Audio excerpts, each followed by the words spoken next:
Good afternoon. I'd like to call the meeting to order for the Oxnard City Council for September 19, 2023. And Madam Clerk, roll call and post under the agenda. And my understanding is that Councilman Valenzuela might be late and probably won't be able to attend closed session. Okay, Councilmember Tehran, Here. Councilmember Perello. Here. Mayor Pro Tem McDonald, Here. Mayor Zaragoza. Here. We have a quorum, and the agenda for this meeting was posted in the City Hall Bulletin Board on September 7, 2023. Announcement. Pursuant to Government Code Section 54952.3, each member of the Housing Board of Commissioners present will receive $50 pay for convening this meeting. Thank you. Any speakers on this item, item B? Mr. Mayor, if I may, because this closed session is with the Housing Authority, there are 9 members, and at this point, we do not have a quorum since we only have 4 members here. So we unfortunately will not be able to go forward with the meeting until another member of the City Council or one of the Housing Commissioners arrives. So, Mr. City Attorney, should we wait for potentially another? We should wait because Okay. the meeting cannot be called. No, okay, no, I understand. Okay, well, we will do. Thank you for keeping us. Thank you.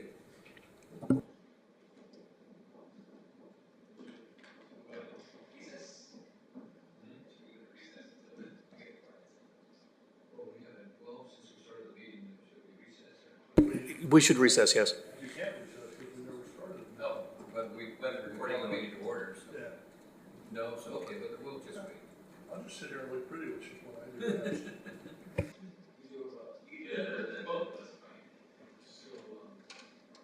Are we expecting that? Does anyone know when the others are coming?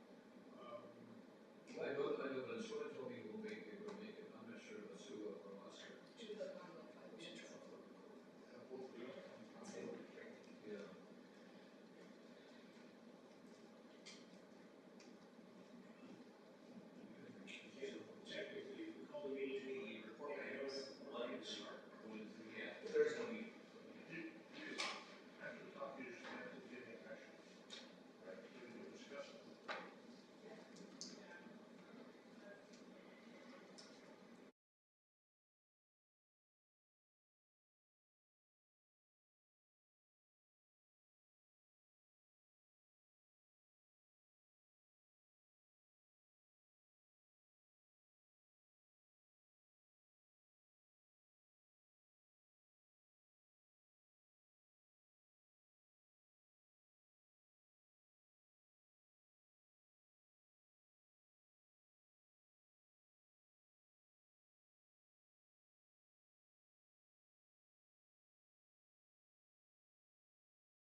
So we're back, the city council, the closed session item is going to be taken after report number 4, after we finish our city council portion of it. So we now go into item D. Roll call again? Okay. And posting the agenda too. Councilmember Turan, Here. Councilmember Madrigal, Here. Councilmember Perello, Here. Mayor Pro Tem McDonald, Here. Mayor Zaragoza. Here. We have a quorum. And the agenda for this meeting was posted in the City Hall Bulletin Board on September 7, 2023. Announcement. Pursuant to Government Code 54952.3, each member of the Housing Board of Commissioners present will receive $50 pay for convening this meeting. Thank you, Madam Clerk. So we're going to go to item D. This is an appointment item.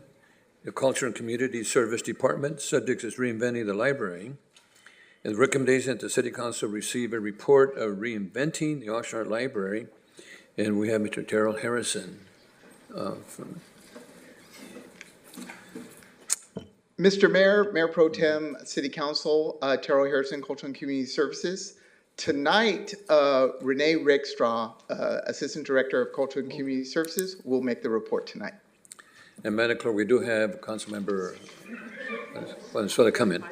He just reported. Come on. Welcome, Renee. Thank you. A gracious welcome. Good evening, Mayor Zaragoza, Mayor Pro Tem McDonald, and council members. Renee Rakestraw, Assistant Director for Cultural and Community Services. I'm here with you tonight to share the goodness of a journey that OPL has been on this past year and a half. If we can get, there we go. So a little background about Oxnard Public Library. It was established in 1907 on the corner of 4th and C Street. Imagine the excitement in the community at that time to get a facility dedicated to books in 1907. 1909, a few additional branches were added outside of our city limits, but still under our jurisdiction. 1915, the VC Ventura County Library System was established, and it was then that our council decided it was best the city of Oxnard maintained our own separate library system, and that was in 1915. 1956, a bookmobile was added, another level of excitement for our community. In 63, the location that many of us recall was opened on C and 2nd Streets. 1992, the current main branch was opened, and since then, the invention process has continued with South Oxnard Branch Library opening and the Colonia Branch opening. So let's take that history and reflect a bit. What role has a library fulfilled in this community?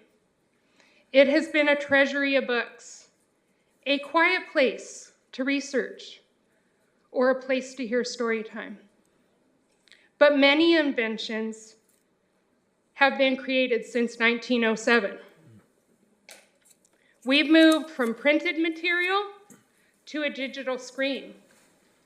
And throughout the nation and within our own county, library spaces have been redefined, and so has the role of a librarian. About a year and a half ago, the library director retired, giving Oxnard an opportunity to pivot and begin the reinvention process.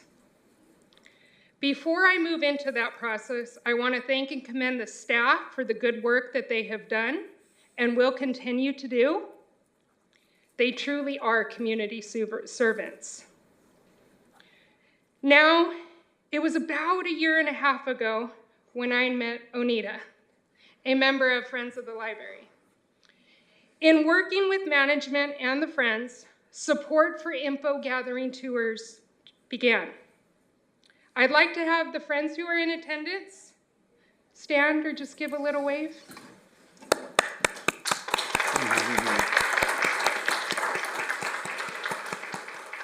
It's these folks who run the Friends gift shop and book sales, which allows for fiscal support of programming throughout the year.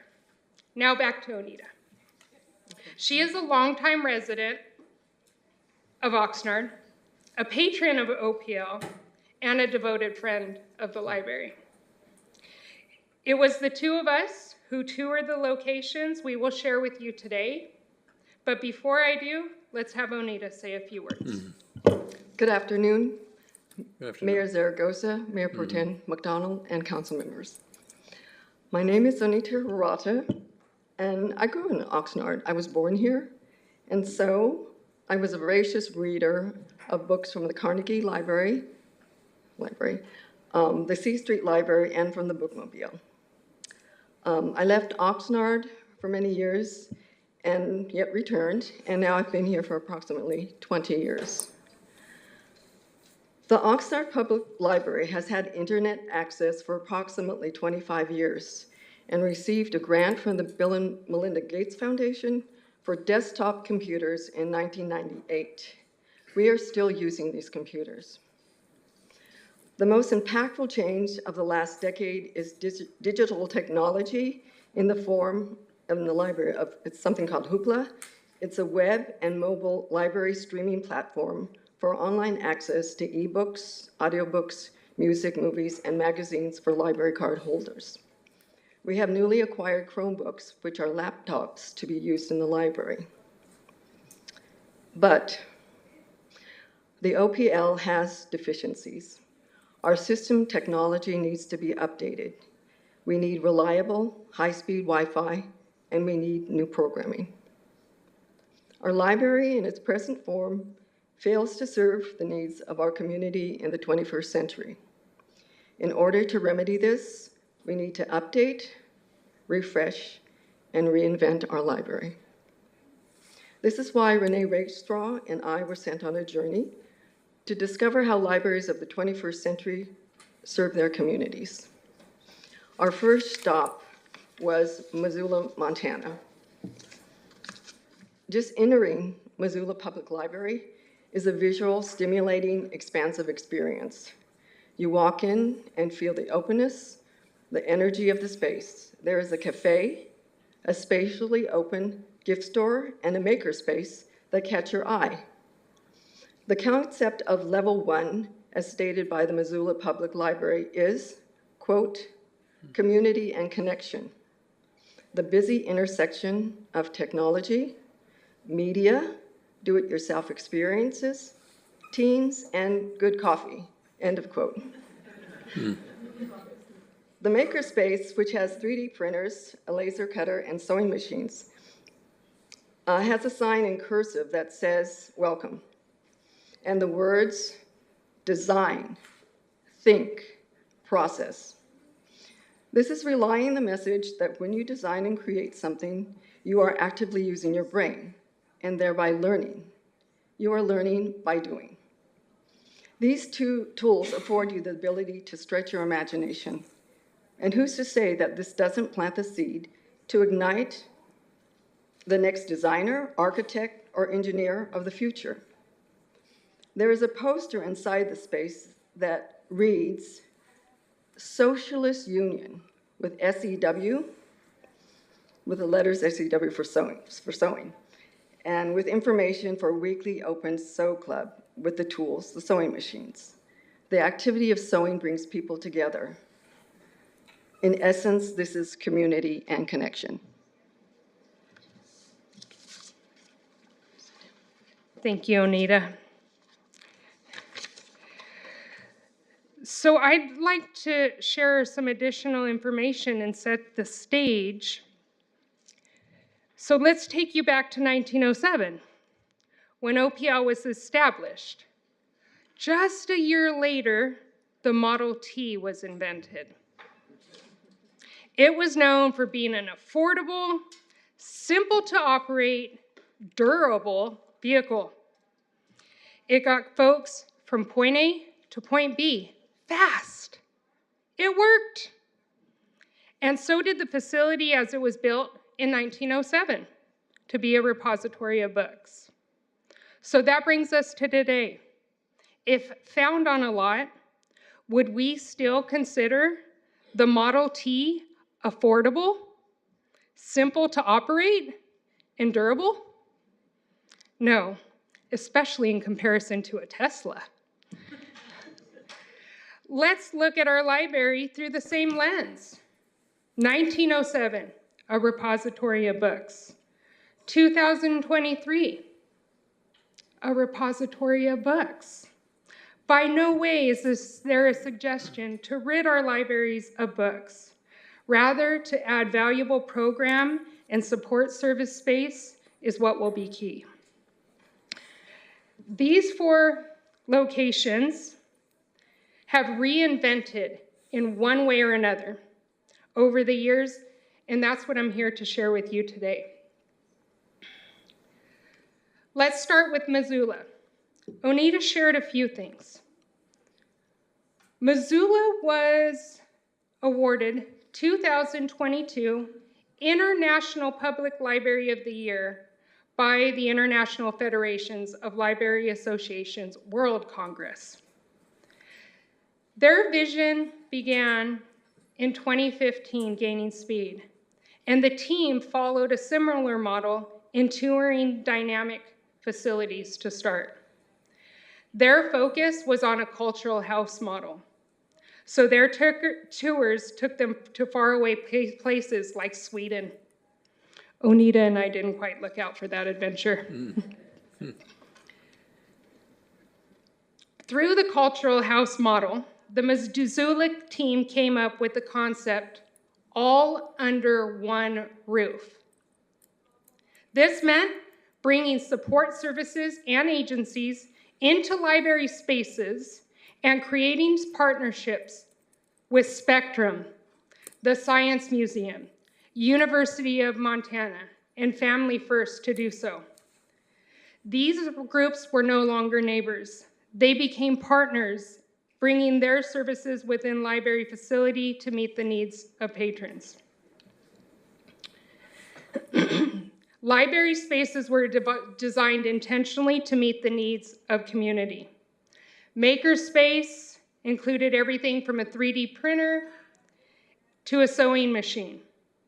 Adults consumed sewing machines in the morning hours, and as the day transitioned, youth began to arrive using the 3D printers. A lending library of things is offered at this location, which included things like a camera, garden tools, and even a pasta maker, which could be checked out and taken home for use. Here, top left, you see their cafe, which is privately run. To the right, a genealogy space with folks researching at computers under the guidance of a librarian dedicated to this program. And bottom left, a demonstration kitchen, which allowed for cooking and nutritional classes to be delivered. On this slide, take note of the furniture designed specifically for children who like to climb. The staff and security, even though they are missing from these photos, were present through each floor and were there with a here to help approach. From Missoula, Montana, we went to Beverly Hills. And as expected, this facility was grand and exquisite. As we walked towards the facility, we stumbled upon a children's story time being held in the outdoor amphitheater. Kids dancing, librarian dancing, the parents watching. But it was inside where the design and architecture was impressive. The bookshop and cafe gave an opportunity for patrons to shop and grab a snack. And just a few short steps more took us to the children's area, which we could imagine gave children that sense of awe as they participated in programs. Librarians could be found with iPads attached to their wrist for a quick catalog search. This and the centrally located circulation desk showed meeting the customer where they were was of importance.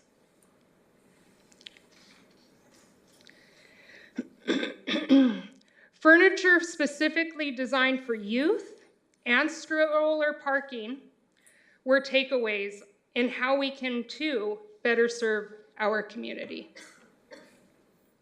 Culver City was our next stop, a neighborhood branch located adjacent to a school. It was definitely a different feel. It was in this facility where the circulation desk was known as a customer service desk. Catalog tablets were placed on the bookshelf ends, and stationary computers were actually utilized by what appeared to be mostly a senior community, which we hadn't seen at other locations. The vibrant colors on walls and furniture brought to life the children's area, which also included computer stations with programs geared towards today's youth. And the final stop, which really brought it all together, was San Diego Central Library. The location was strategically picked in that it was erected in what was formerly Skid Row, specifically noted by staff. These doors opened in 2013, just 10 years ago. And at the time of the visit, their team was working on developing a new master plan, showing the importance of constant reinvention. When the question was posed as to what makes a dynamic library program, this team's response was you start with the executive team. Diverse backgrounds in the executive team, such as a former social worker, a community advocate, and a finance director, was what they felt were key. The diversity in the exec team was felt throughout program offerings, the facility layout, and marketing. Collaboration is such a high priority that it's even noted on their wall.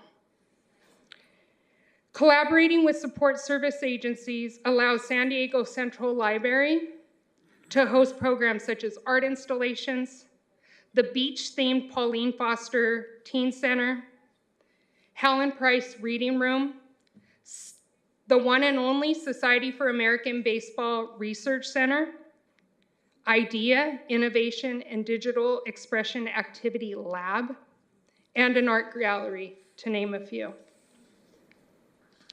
The children's area, again, vibrantly colored, gave homage to Dr. Seuss, a former San Diego resident.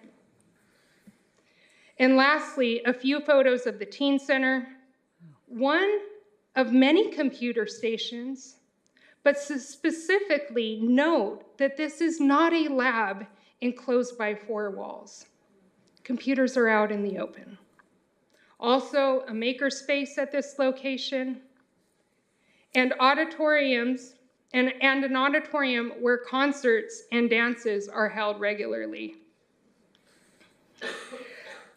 So too, as the world has brought about new inventions, I challenge us to reinvent a space where people can come together, share ideas, participate in community programs, and access essential civic and educational resources regardless of socioeconomic status.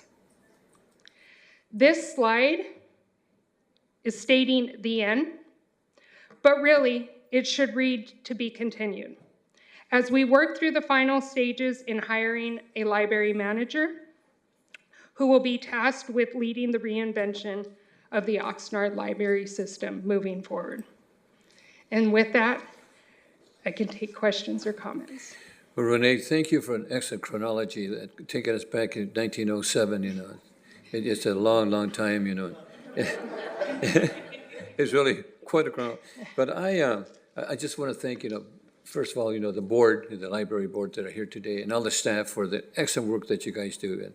And I've been over to the library, and in fact, I had not been to the library for quite a while, but when I went over the other day, it's just beautiful. It's just absolutely beautiful library that we have. The question that I have is, we still have a bookmobile. What happened to the bookmobile? That It became inoperable. inoperable. So we have not renewed a course. We don't- have not renewed a course, but that is a plan and looking forward to see what that need would look like. And of course, also one of the things that I remember when the library was over at the Community Service Center on C Street. And then Dr. Lopez, our former mayor, was really instrumental in moving it over to where the fire department used to be, which is now the library. We have what station was that? I can't remember. Station 1 was there, and then Station 1 moved over, and then that library came over to where it is now. The other question I have is, when I was with the Board of Supervisors, they, over in Sanicoy, they had a library section where they had digital iPads that they could check out. Do we have that here in Oxnard? So we do have laptops that are available for checkout and use within our library Oh, we do? facilities. Yes, we do. Because I know the iPads were checked out, and they're actually taken home for, I couldn't remember, maybe 1 day or 2 days or so for homework. But are we looking at something like that eventually? Because it probably takes funding too, to do that. So that, in visiting Montana, Missoula, they had a whole computer station, and you would walk up to it. It registers a photo of you as you enter your library card, and you're able to check out a laptop and take it home. But it's a fully secured system. Oh, I see. So they take a photo first to make sure that for identity purposes. Yes, yes. Okay, but I think this is really an excellent opportunity for hopefully the people, our constituency are looking on TV and the folks here today, because books are really important. And of course, now we're going digital, which I think is really the future. But I still like to pick up a book and read a book, So, any council members, Mr. Mayor Pro Tem? Thank you, Mr. Mayor. Thank you for the presentation. You brought back a lot of wonderful memories for me, and I've only been with the city since about 1974. And back then, the police department was on the first floor of a building that's no longer here, right along the sidewalk of what would be B Street. Probation was on the second floor, the courts were on the third floor, and then in the back, we had a small holding facility that the county operated that was called The Rock. I don't know why they named it that, but they did. And so it's just a beautiful history looking at the library. And I've commented to our city manager about this. I'd like to see us bring back more services for our community in the library. And when I went to get my passport many, many years ago, I called Yvonne Harper over at the library and said, "Hey, can I get an appointment?" And she said, "Yeah, show up this day, bring a picture, and make sure it looks like you, and we'll sit down and do the paperwork." And so it was a phenomenal service. And the only other place that I'm aware of to do that around here right now is the main post office on North C Street. And it's easy to see which room they're in because there's always about 30 or 40 people in the parking lot waiting to get inside. And we had an incredible service here. I think that's something I would look for in our reinvented library, is that we continue to do extended levels of service to our community. The stuff that is important to them, but maybe not so available as it should be, on top of being able to research and do stuff. And I'm really intrigued by your genealogical research area. I've been doing research on my family, and my grandmother on my mother's side was from a little place in Mexico called Chihuahua. And she came here in the early 1900s, and for all the years that we had her, we thought she was an only child. She never talked about family or anyone else. And sadly, after she was gone, I started doing the genealogical research. And she has 6 or 7 siblings that all came over to the United States together with her. And about half of them moved up to Ventura County in the mid to, early 20s, 1920s. And in doing the research, I've come to find out that if you live in Ventura County and your last name is Payan, we're related. And I had no idea. And so I've found a bunch of relatives that live here that I never knew I had. And we're still trying to catch up with each other. But it's so incredible to be able to search those records and have, especially a trained professional librarian, Yes. to help interpret it, because a lot of it is fluff and you have to sort out the flack. But so I really like this presentation. I like the approach. I think it's a great idea. And I'm looking forward to the next opportunity that we can do to be supportive. So Thank you. thank you, Mr. Thank you, Mayor. and I think that Pancho Villa is looking for you. Councilmember Turan. Before we move to Councilmember Turan, I think the staff will get me if I don't take this opportunity to say the passport is still probably the #1 request that we get. That's big, because Yes. like you mentioned, at the post office, there's a line a mile long there waiting for people to get their passports. People remember that service at the library, for sure. Councilman Turan. Thank you, Mayor. Thank you, Ms. Rakestraw, for the presentation, and thank you, Ms. Harada, as well, for your role in that, and for you and your colleagues with the Friends of the Library for all that you do. I fully appreciate this deep dive and this honest look at our current library system, and really the comparison of it to its inception in 1907 and how much has stayed the same, where things maybe have needed to change over time. I know change is difficult for a lot of people. I serve on the Airport Authority with Councilmember Perello, and at a previous meeting they had mentioned the water tower, and they needed to, I think, change the beacon that's on top at the Camarillo Airport. And folks got upset. Wait, are they going to get rid of the water tower? What's going to happen? And I thought, it's a water tower, but people had some attachments to that. So I appreciate the emotional and nostalgic connection people have to things. When we look at systems that serve communities, though, like our library, we can certainly be attached to the facility and what it does for our community, but we also have to appreciate that it needs to also evolve with our community needs. And a personal example that came up for me is around digital books. And I know we have the system in place now that, I'll say this respectfully, minimally meets that need through the Hoopla system. Before we took the break in August for our legislative recess, you may recall the city manager gave all of us a book to read as an assignment during the time that we were not having council meetings. I didn't read a single page of that book because I am always on the go. Hold on. Didn't Alex, do his homework. Alex, you believe that, Alex? He didn't read it at all. I'm always on the go.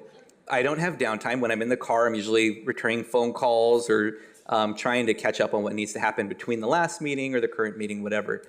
Or I'm listening to audiobooks such as the one the city manager gave us. I went online and I purchased the audiobook because I knew I would not have the time to sit down and read through the pages of the book. I even asked, I think, is there a PDF version of this so that I could use a page reader for it? But that's just how I work. And I went through the entire book and I enjoyed reading it. I listened to it on my bike. I listened to it in the car. I listened to it when I was doing yard work. But the point being that that's how our 21st century, many of our readers operate, and especially folks who are on the go. That being said, I hope folks can think three-dimensionally on this. Our current library system as it sits now, very historic, traditional setup. We have hard copy books. You go to the computer, you look it up, which used to be a card catalog. I do remember those. And it directs you to a shelf and you get a hard copy, you check it out, you read it, you bring it back. Imagine the number of readers who operate much in the way that I do, simply checking it out instead of having to buy it on Audible and being able to listen to it or read it on a PDF reader or whatever the case is. And then when they're done, they're done. There's not a physical thing to bring back. And if you think of the adult section up on the northern part of the building on the second floor, Imagine all that floor space was cleared out because there wasn't a need to have a physical copy of the book. And if we had folks who truly need the hard copy in their hands, there are systems in place where you can request it out of the library and it's there the next day, a hard copy for you to check out, read, and bring back.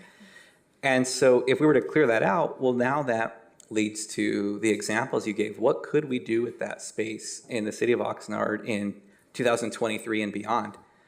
And I look at the Boys and Girls Club, for example, and folks who went to the Boys and Girls Club, whatever generation you're part of, you may recall there being sports and fun activities and a place to go that's a positive place. In 2023, the Boys and Girls Club has a STEAM and Event Innovation Center where kids of young ages can go and learn about forensic science, learn about 3D printing, learn about any number of science, technology, engineering, architecture, and math things that would interest them. And they have a place to go where they're going to be anyways to get exposed to that and enriched by it.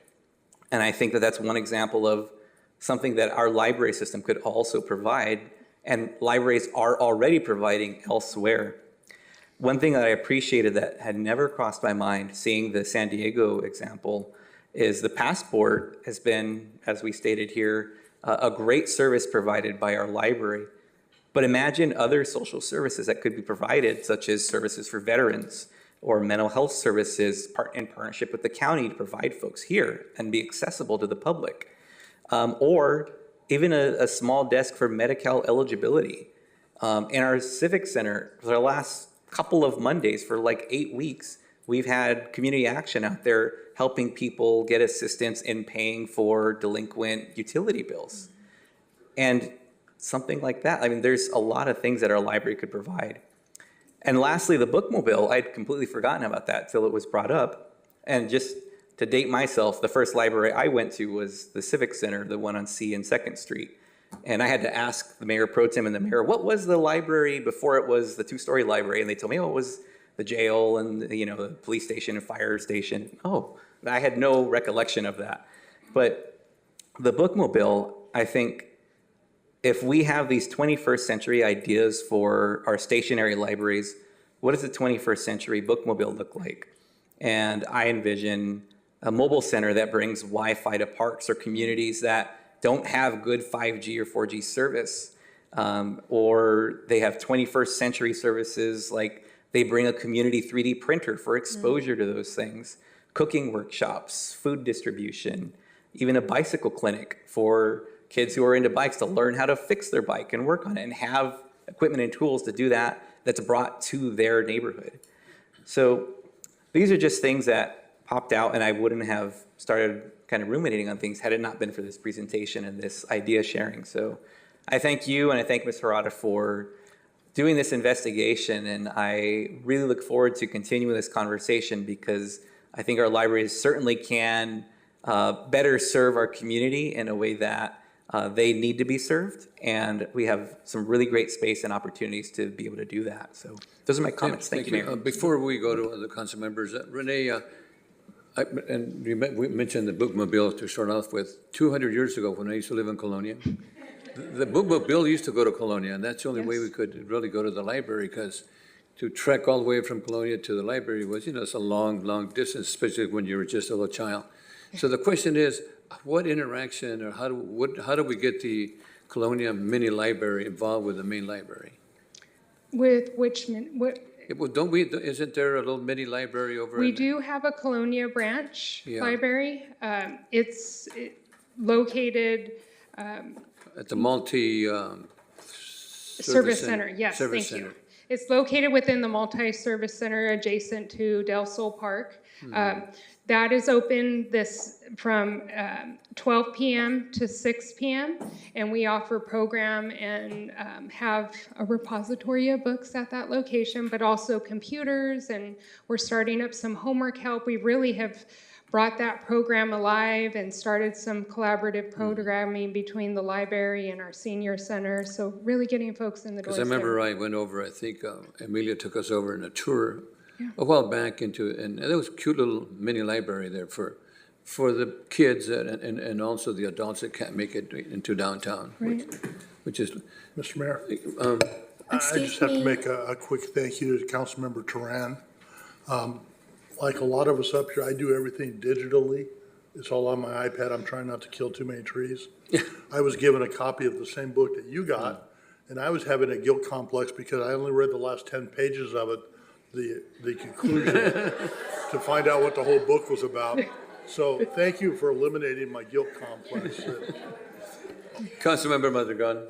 Excuse me, Chair. Excuse me, Mayor Zaragoza. Let the record show that Councilmember Basuvas joined the meeting at 5:33 p.m. Thank you, thank you. Councilmember. Thank you very much. The evolution of the library, depending on cities, is vast. It's different. I know just in general, getting a passport is very difficult. It's either here in Oxnard, or you go to Thousand Oaks, or you all the way go to Santa Clarita. So getting that passport back to the library would be actually very difficult. I know that just to renew your passport, you're looking at roughly over 4 months right now. They're very, very backtrack, lack of employees, so on and so forth. In Thousand Oaks, you could get your passport at the library. Something that evolves from all of this is most libraries are becoming community centers. Everything's open. The closing off of walls is gone. And it's not just here in the US. You could look at something different. You look like Mexico City. They're probably I would say, the most beautiful library in the world. And it's very, very old school style, but just the way it's set up, it's very, very nice. Going over the summer, I went to Washington, D.C., and they have museums that look just like libraries. They have places where you literally watch a speech, you record your speech, and you become the voice in a speech. They have digital books. They do a variety of many things that, obviously we can't all fit that in the library, but we could take things here and there and make something digital and something worthwhile to the kids. They even have a karaoke station, which is actually very, very nice. So there's a wide variety of different ideas, and it's something that, we would look for in the future. And if you go to the library, the last couple of times I've gone, it's, who's at the library also depends on the time, but you get, honestly, it's, you do get more adults. I know kids have their particular time, and it's always fun to see kids, obviously getting their library card. I've had my library card since I was 7, and I remember that was a big thing. I still have the card, in my pockets, even though it's all folded, but it's still here. True believer. And yeah, I know. You get extra credit. Yeah, it's very, I think the barcode, yeah, the barcode doesn't For one more work. month. Yeah, they have to look up my name. But also this summer, I did have the pleasure of going to Southwinds, and the city of Port Hueneme, they had a mobile vehicle there. And I found it very interesting because they came out, put games out at the park, and kids are playing the games. And they obviously did have some books, but it was actually very, very nice that they did that. So, but that's about it. So thank you. Thank you. Ashley, I see you. Oh, I'm sorry, go ahead. Mr. City Manager? I was very, very excited for this item, but you guys have really, you're teaching the staff that they can ignore my assignments. Thank you. And I want to know if Councilmember Madrigal also has a Blockbuster card. Actually, I never got one because I didn't have a VCR at home. Very quickly, first I want to sincerely thank Onita Hirata and the Friends of the Library. They made this tour possible. I ran into Onita at some public event quite some time ago, and as as always, when I run into a member of the public, it always starts the same, which is they start telling me everything I'm doing wrong. And Onita was giving me the long list of all the needs of the library. Remember this? And I listened and I agreed with her. And by the end of the conversation, I remember saying something to the effect of, wouldn't it be great if we could go on a tour to see how great libraries work? And I think she said, yeah, it would be great. And then I asked her, will you pay for it? Yes, I have to admit, it was our city manager's idea, and it was brilliant. It was brilliant that you did that. But the great thing was that you went back to the board, to the Friends of the Library, and you were able to convince them to sponsor I didn't have the to tour. convince them. They immediately said yes. Well, thank you. But it wouldn't have been possible at the time. There was no way the city's budget could handle that kind of an excursion. So going out to award-winning libraries was just the beginning point. I also want to emphasize, whatever it is that we end up doing, it will apply to all three branches. Not identically because of space limitations, but there's no singular focus on the main branch. This is about the entire library system. And I personally would like to see the very, very small space in the Colonia neighborhood expand over time. Last thing, two things I want to say is the mayor showed me his library card from 1907. It still No works. barcode, no barcode. And since you've given me some grief tonight, there will be a pop quiz at a council meeting in the near future about that book reading assignment. So thank you very much. We are, and you can see the staff, not just the library staff, but the staff in the recreation department. Many of them are here tonight. Everyone is very jazzed and excited. There's a lot of energy at the staff level. Everybody wants to continue to improve our entire public library system. So we're going to get this done. It's just going to take some time, but we're going to do it. Thank you. Yep. Put your hands together for the library staff. Everybody here today, really, thank you.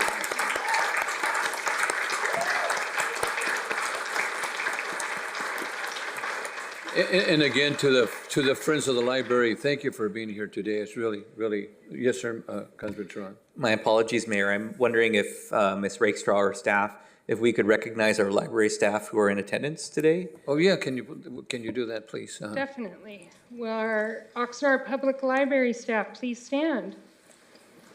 Oh, good.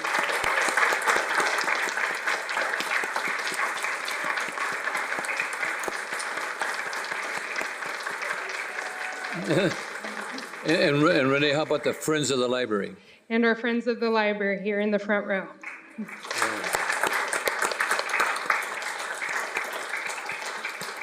Thank you for your work. Thank you. And our library branches are still open, so this is half of our staff that you see are here. Our other half is keeping those doors open. Thank you so much. Real excellent presentation. Thank you for being here today. And Councilmember? Okay, good. I didn't see your name here, so. Councilman Perello? I greatly appreciate this, and I greatly appreciate some of the comments that were just made, because I appreciate, right off the bat, I appreciate the staff report. Second paragraph of the staff report, information gathering tours. At the city manager's request, the Friends of the Library funded and participated in an information gathering tour visiting libraries awarded for their innovative library design and services, program offering, and ability to connect with the community. Friends of the Library, basically, you paid the bill. We did. You put your money where your mouth is. A lot of residents in this city will not do that. You're to be complimented. And I really,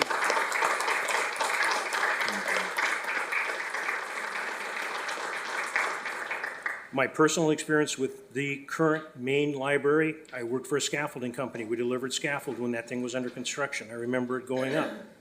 My personal experience with the library, I went to a grammar school called Mesa School, and there was a bookmobile from the county that would come to that school. That was my personal experience with libraries. As I got older, I didn't pay as much attention as I should have. I would go to the library at the college, I'd go to the library at the junior college, and once in a great while the county or the downtown library. But I'll share personal experiences. When I became involved as a member of the Oxnard community, bought a house in the community, married, started going to the library, met a gentleman named Lawrence Paul Stein. And he would always come to city council meetings. I didn't know him, but I knew that the guy was not afraid to talk. And he would bring up questions, good questions, seldom get an answer. As I recall, seldom getting an answer to questions that were direly important to this community. He showed me where to find minutes from past meetings. He showed me how to get information. Then I found out that when you go up the stairs, somebody will show you where the agenda is. I found out how all that worked. And I owe a lot to Mr. Lawrence Paul Stein for showing me. I started to meet other people in the library. I started to become more involved in my neighborhood. Never thought I would be up here. Never thought I would be up here. But when things happened in my neighborhood and people were sick, and we started doing investigation and we found stuff that was wrong in the city of Oxnard, I'd go back to the library to double check. Because facts and evidence matter. And if you go off half-cocked, you'll usually shoot yourself in the foot. Getting embarrassed once, twice, 3 times, not a good thing. When the information became publicly known, some things changed. As I got more involved with neighborhoods, and finally up here, it became very obvious over the years that I had been involved with the library, and this is not disrespectful.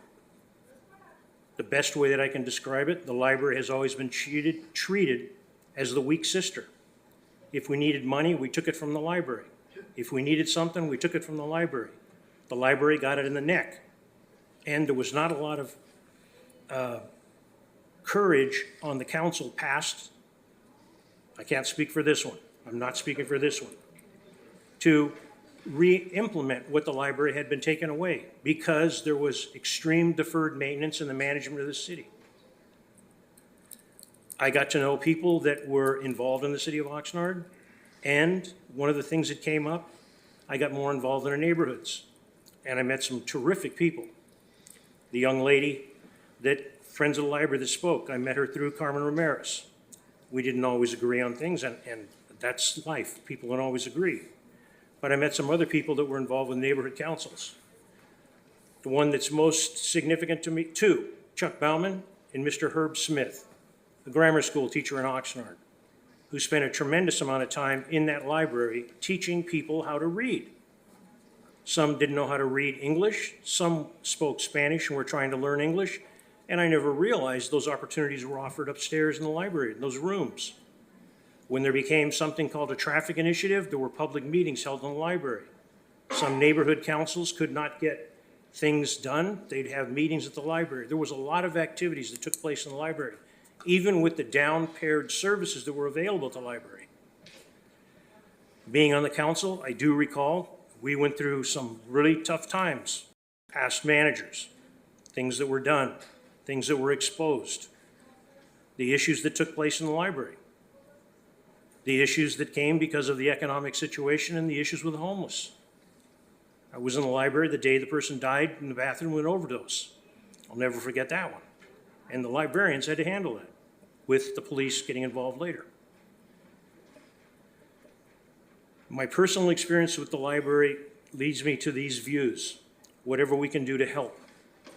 Because the treasure is not what you have in your pocket or in your bank account. It's not your kid or somebody else's kids. It's all the young people that can learn something.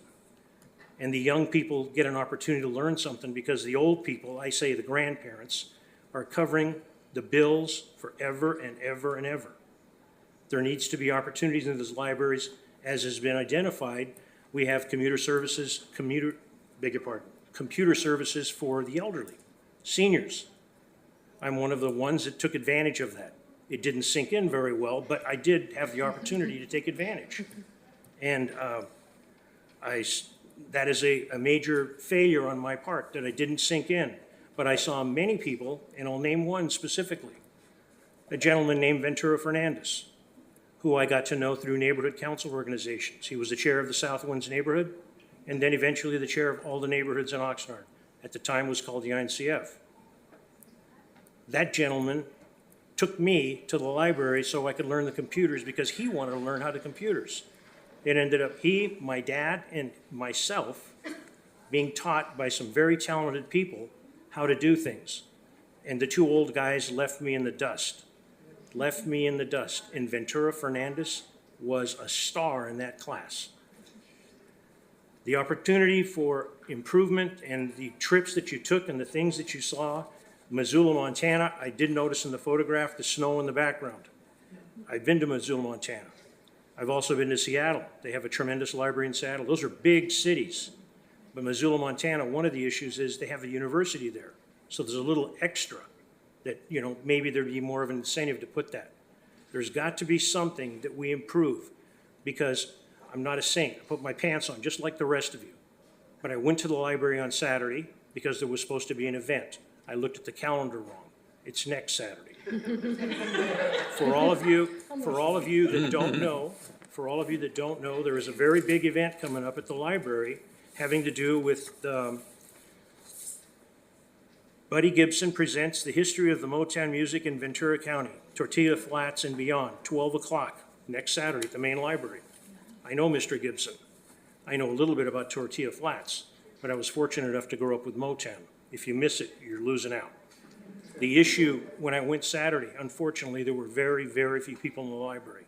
That's got to improve, because as time goes on, members of the council change, economies change a little bit. I do not want the library to be the weak sister again, who nobody stands up for, and we take a little bit from her, and then she's operating on bare bones. I'm impressed with the computer stuff. I'm impressed with the opportunity. Maybe a bookmobile will help. I guess as the mayor says, the curmudgeon in me, if we loan out computers, how do we get them back in the same shape? That can probably be all accommodated. But the fact that the Friends of the Library funded the bill to get this on the agenda and to have the opportunity for us to discuss it, I hope you never forget that. That's a big deal. Very few organizations in the city of Oxnard do that for their citizens. Very few. Thank you very much. Thank you. Councilman Valenzuela. Thank you, Mayor Zaragoza. The first time I had the opportunity to go to the library was on a kindergarten field trip back in 1995, 1996. And, I do remember getting my first library card. I don't have it anymore like Councilmember Madrigal. But, I remember being a kid, like always wanted to go there, asking my parents to take me. I recall a few times not returning the books as a kid. My bad. But, We've forgiven you. Oh, thank you. And I was very happy to go back a couple of years ago, right before the pandemic started. I took a big interest in local Oxnard and Ventura County history and had the opportunity to look back into the archives for a few minutes with one of the library staff back in early 2020. It just was a big eye-opener to me about how important and necessary libraries are still to our community. Seeing all the work that the staff and the Friends of the Library have put in trying to reinvent the library, I'm looking forward to seeing what happens and very excited, especially moving forward with 21st century technology. Thank you. Thank you, Councilman Basua. Councilwoman. I am so sorry that I was late, but I did get to see part of the report. Wonderful work that you guys are doing. And for those of you that don't know, my mother-in-law sits on the Friends of the Library Board, so I get to hear all the wonderful stuff that you guys do on a daily basis when I talk to her. So she's really proud to be on the board, and we really love you, Jerry. And thank you. Okay. Thank you again, and again, Renee and Alnetta, thank you so much, and all the staff. Excellent work, and as the council members mentioned, they shared their experiences, and I hope that other individuals have the same experience. And thank you again to the Friends of the Library for all the work that you do, and staff. Thank you. One more hand before we adjourn. Thank you so much.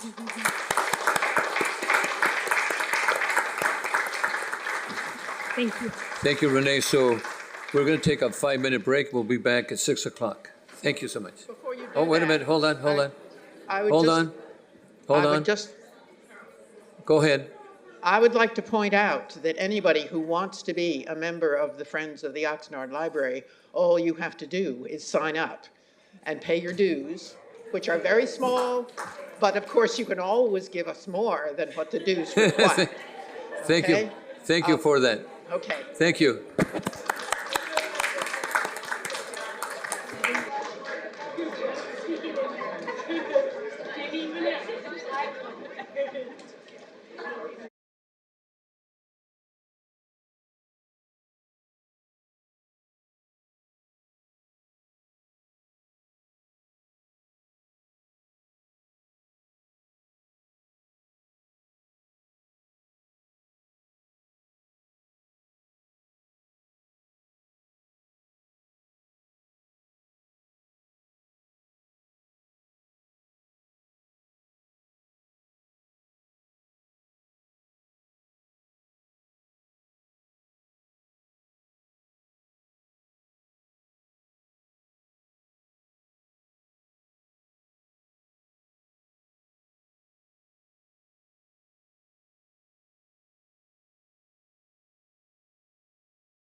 Thank you, ladies and gentlemen, thank you. We're going to start our city council ceremonial event. And I'd like at this time to ask our Mayor Pro Tem to lead us with the Pledge of Allegiance. Please place your hand over your heart and join me in saluting the flag of our nation by saying, I pledge allegiance to the flag of the United States of America and to the republic for which it stands, one nation, under God, indivisible, with liberty and justice for all. Thank you. Okay, we're going to start off with item F, and we have a presentation, a proclamation designating September 17th Constitutional Week.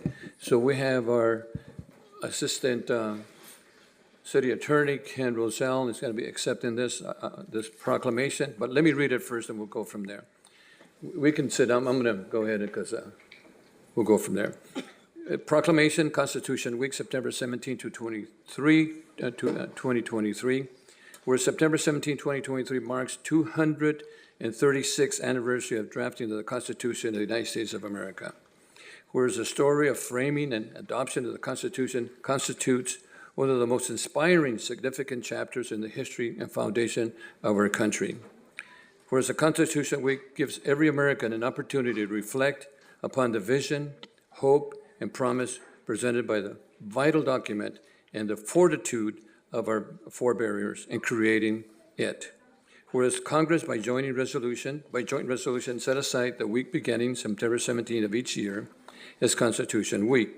This is a time for contemplation, commemoration of the historic acts which resulted in the formation of our Constitution and laid the foundation and the birth of the United States of America.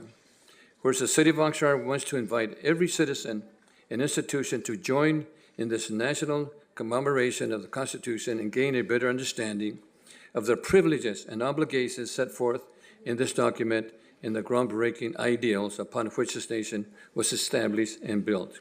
Now, therefore, I, John C. Zaragoza, Mayor of the City of Oxnard, do hereby proclaim the week of September 17 to 23, Constitution Week. And this is signed by the Mayor of Oxnard, and we'll have Ken Roselle from the City Attorney accept this proclamation. Thank you, Ken. Thank you, Ken. Thank you. Thank you, Ken. Thank you so much for that. Madam, do we have any speakers on this item? Mayor Zaragoza, there's no speakers virtually or in person for this item. Okay, our next item is you want to share some words on the Constitution?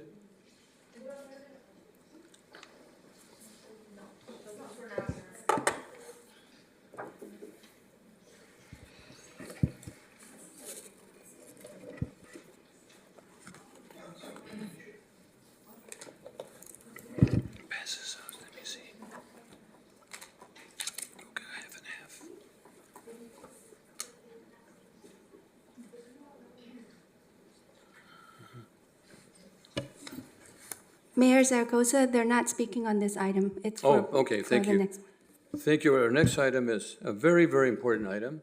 And this is a presentation of accommodation to the El Rio 12U All-Stars winning 2023 12U Western B National Champions. Put your hands together for that. Yeah. And we have a lot of members here, and I'd like to call up the coaches and all the players up there, and I'll start off with the coaches. Come on, coaches.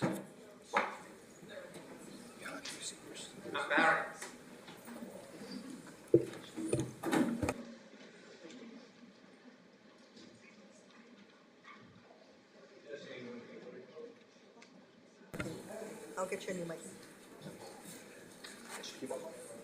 Let me put it on this. We're good.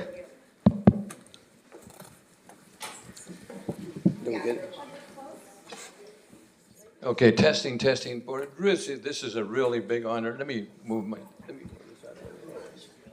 It's really a great honor, but I'm going to start off with the manager because we take management and take coaches to actually get teams going. So I'm going to start off with, and coaches and managers is going to be the same for the rest of you.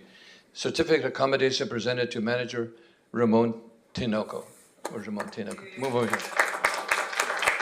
And Ramon, the City of Oxnard, come here. The City of Oxnard City Council does hereby present the certificate of commendation to manager Ramon Tinoco for his commitment to teamwork, his brief in healthy competition spirit and dedication to achieving the goals and offered and congratulations on the winning 2023 12U Western B National Championship. This is on behalf of the City Council.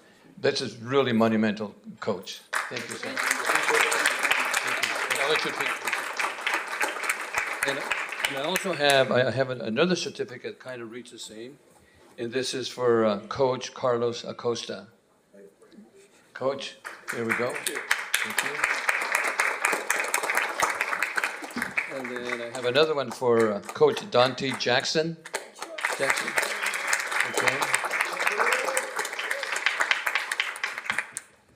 And another one for Zeke Colon. Zeke Colon. Could make it, okay, Coach, okay. And we also have one for Coach Manuel Colmenero.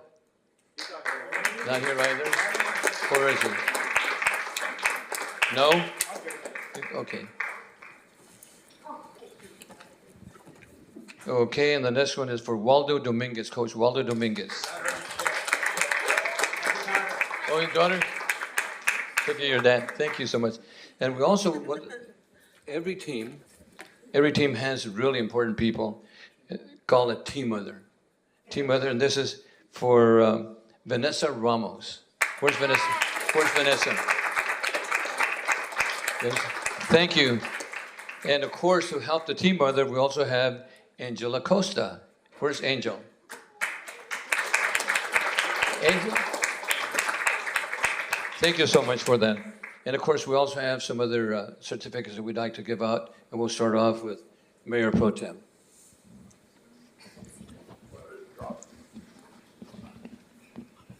Elena Flores.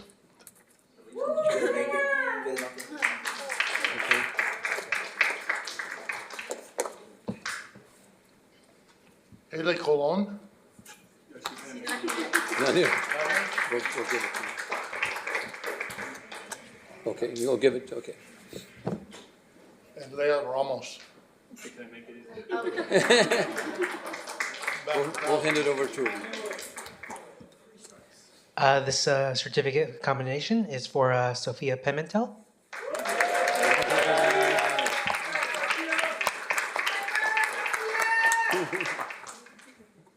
Aubrey Tinoco.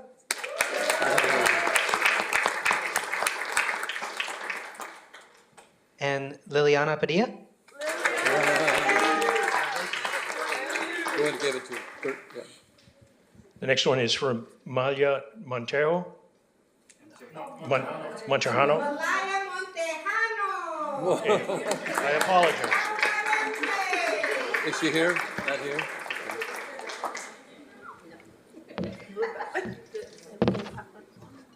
Alondra Diaz.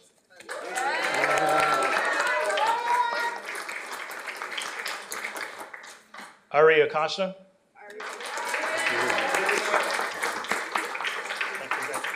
Thank you. Now we have Councilor Tehran. Thank you, and I do want to thank our coaches and our parents who are supportive, and all of our young ladies here who have stepped up and really represented Oxnard well. So I'm very honored to present these. So first one is for Alexa Comenero.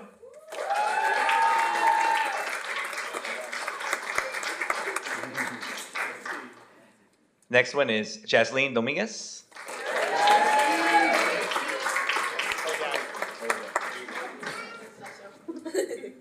Next is Destiny Herrera.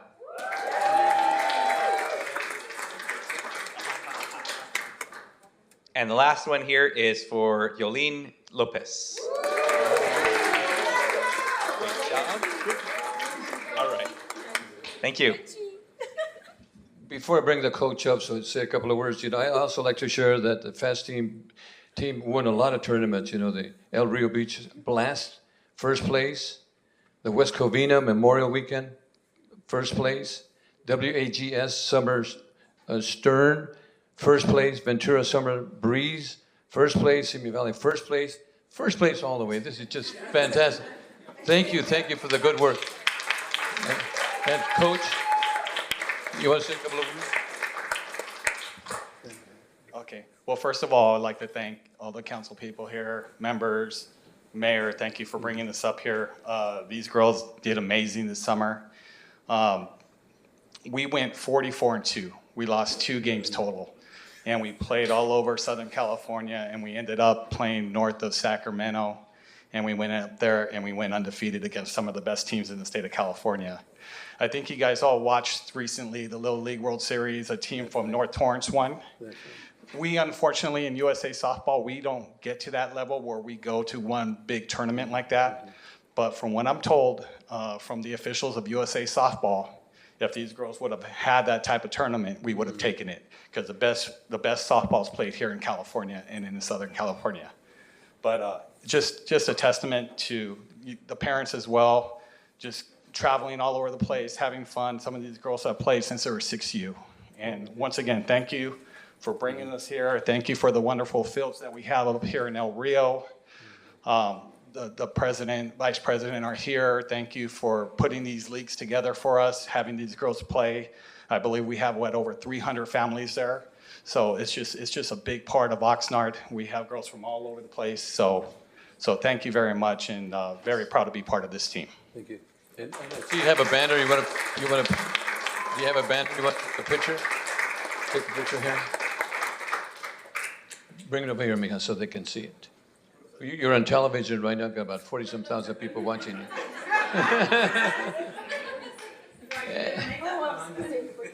And again, thank you so much for the championship. Oxnard, El Rio, we're the city of champions. Thank you again. Put your hands together again for the winners. Thank you so much. Thank you. You can go this way. Do we have people that want to speak on this item? No? Yes?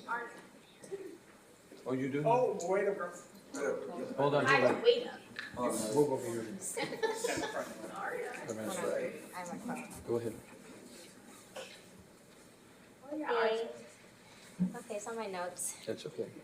Okay. We are so honored to be recognized by the City of Oxnard for our achievement. Our entire team has worked extremely hard all All-Star season, winning 44 games and only losing 2. We practiced countless hours with one goal in mind, and that was to bring home the Nationals trophy and gold home back to Oxnard. Not only did we bring home the gold, but we went undefeated. On behalf of myself, Ariel Costa, my teammates Alexa Comanero, Alondra Diaz, Aubrey Tinoco, Destiny Herrera, Elena Flores, Eli Colon, Jasleen Dominguez, Jolene Lopez, Leah Ramos, Liliana Padilla, Malaya Motajano, and Sofia Pimentel. We thank you once again for making the time to acknowledge our achievement. Thank you. Thank you. Anybody else? You want to? I just want to say thank you, Mayor. Mm-hmm. Absolutely. You're welcome. And I just want to say thank you to my softball sisters that made my last year at 12U memorable. Making a lot of new friends, having a bond with my softball sisters that I'll never forget, even making new friends on different teams. And even though we won them, they're still showing us respect. Like the Hawaii game, we all know what happened there.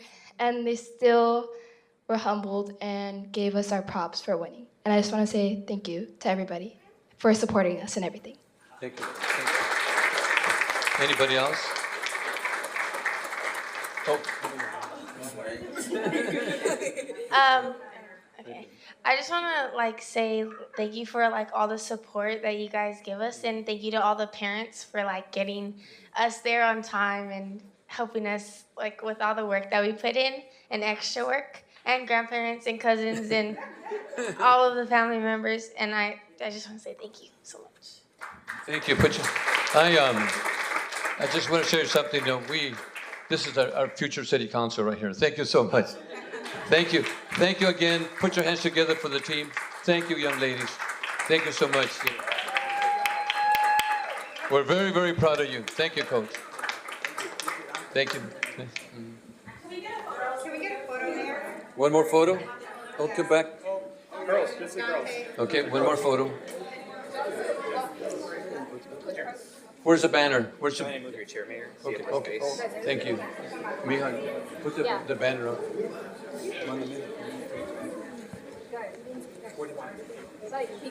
Okay, right here. That's good right there.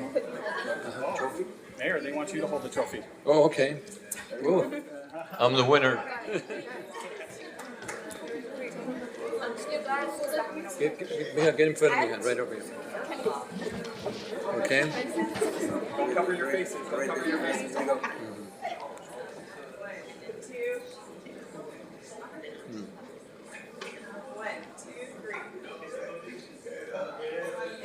Can I get one more, guys? Sorry, okay, choose my way. Ready? 1. Just look up here. 2, 3. Thank you. Thank you again, and thank you so much. Put your hands one more time thank you for the team. Thank you. Absolutely. Good job. Make us proud. Thank you. Thank you. Thank you. Okay. Here you go. Here's the chair. Thank you. Okay.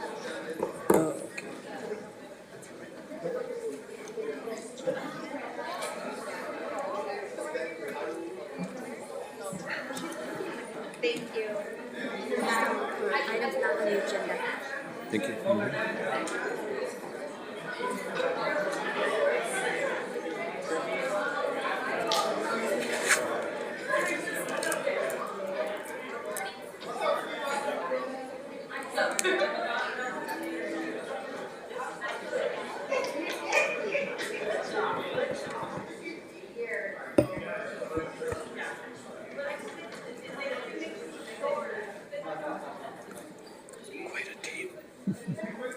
Quite a team.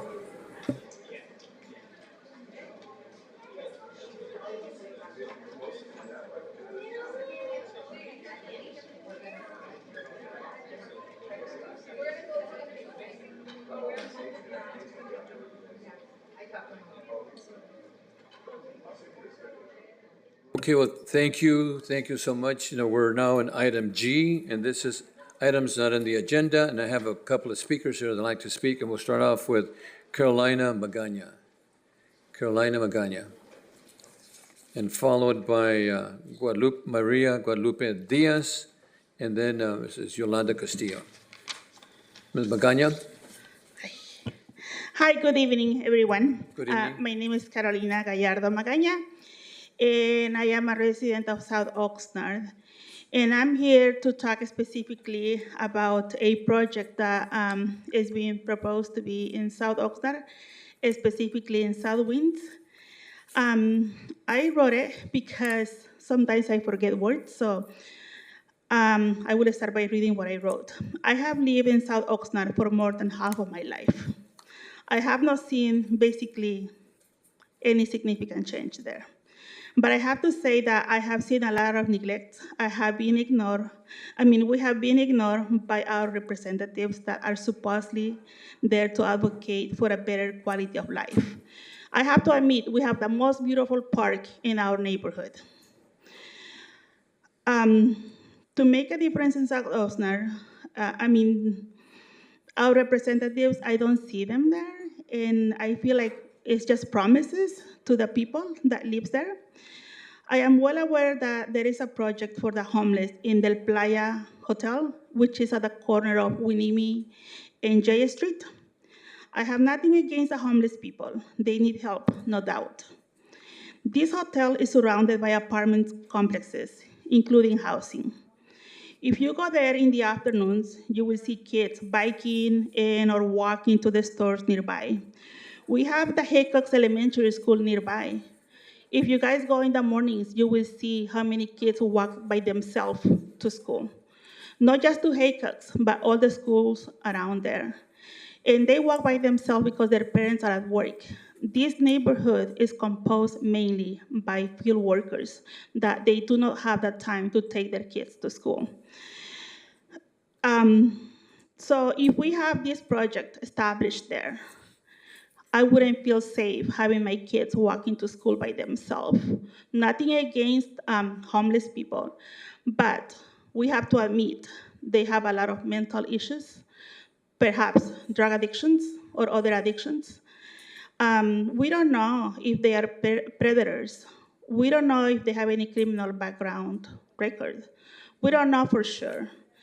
So we need projects that benefit our community, not projects that will make us more concerned, worried, and or stressed over our safety and the safety of our families. Why can this project be instead for farm workers? Southwind's neighborhood is composed mainly by field workers. I was a field worker myself. Southwinds is a very dense neighborhood, as you all know. So why not alleviate this by having this hotel for the people who are homeless in their own place? And by this meaning, we know. Thank you, Carolina. Thank you so much. Thank you. Our next speaker is Maria Guadalupe Diaz. Yes. Buenas tardes. If Caroline wants to leave her speech, she can leave it with the clerk, and if you want to leave the whole speech. You wrote it down, right? Go, thank you. And thank you so much. Buenas tardes. Bueno, Espera un momento. Okay. Go ahead.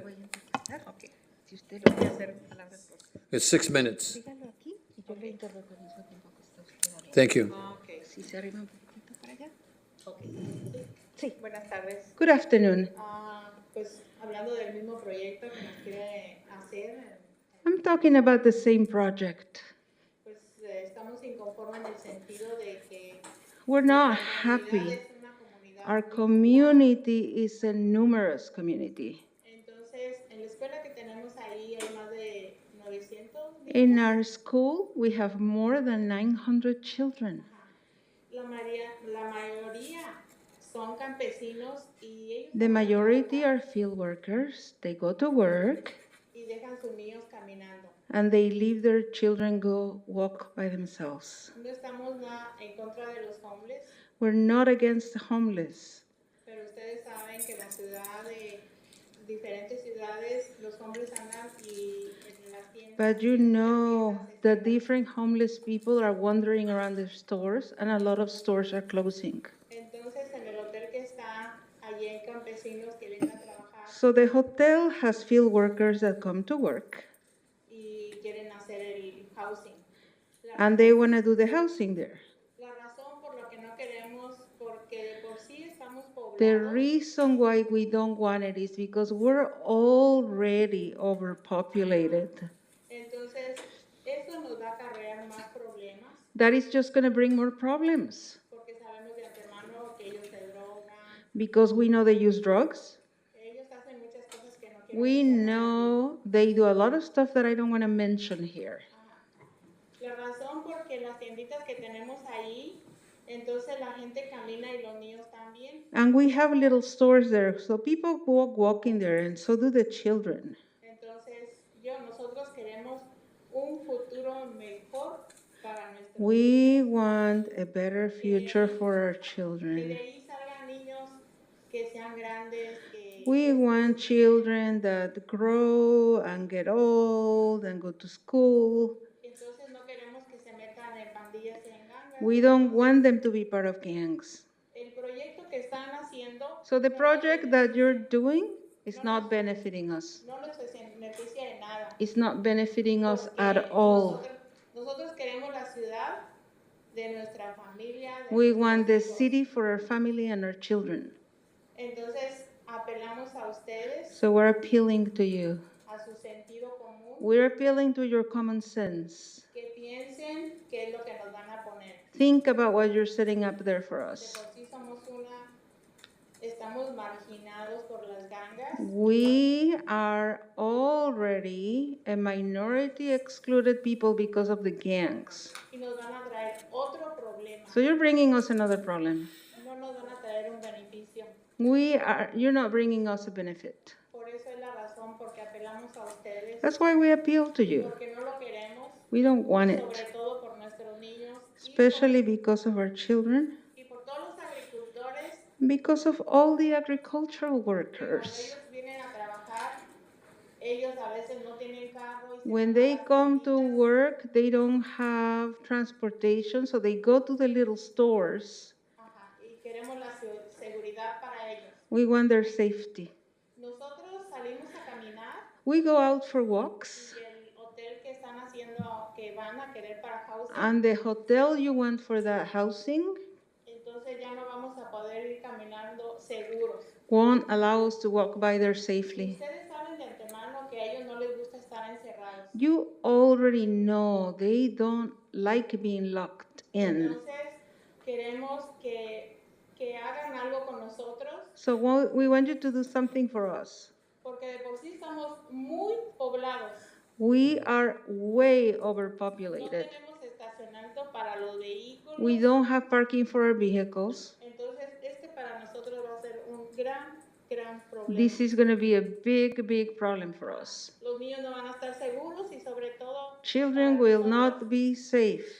la seguridad es importante. And safety is so important for Nos us. dijeron que iban a ser 48 apartamentos. We were told there are going to be 48 apartments. ¿Dónde van a meter tanto vehículos? Where are you going to put so many vehicles Si no tenemos estacionamientos para vehículos. if we don't have parking for those vehicles? ¿Por qué no piensan en vez de meter una de homeless? Why don't you, instead of thinking of the homeless, do something for our community, for our children?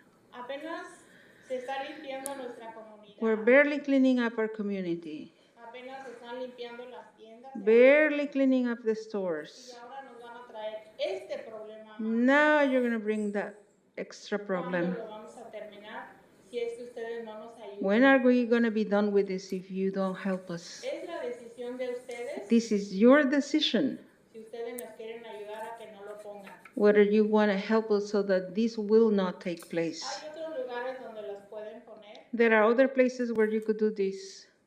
Es nada más que ustedes quieran y quieran ayudar. It's just up to you if you wish to help all of us. Yo les agradecería que si alguno Thank de you. ustedes fuera I would be grateful if one of you came early morning cuántos niños van caminando. and see how many children are walking by themselves. La escuela tiene más de 900 alumnos. The school has more than 900 students. ¿Por qué vamos a esos niños a que estén Thank you. con miedo?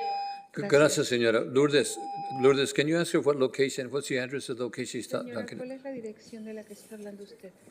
What was Del it? sur del sur de Oxnard, en la Shopping center? Southwind, la Southwind, sí.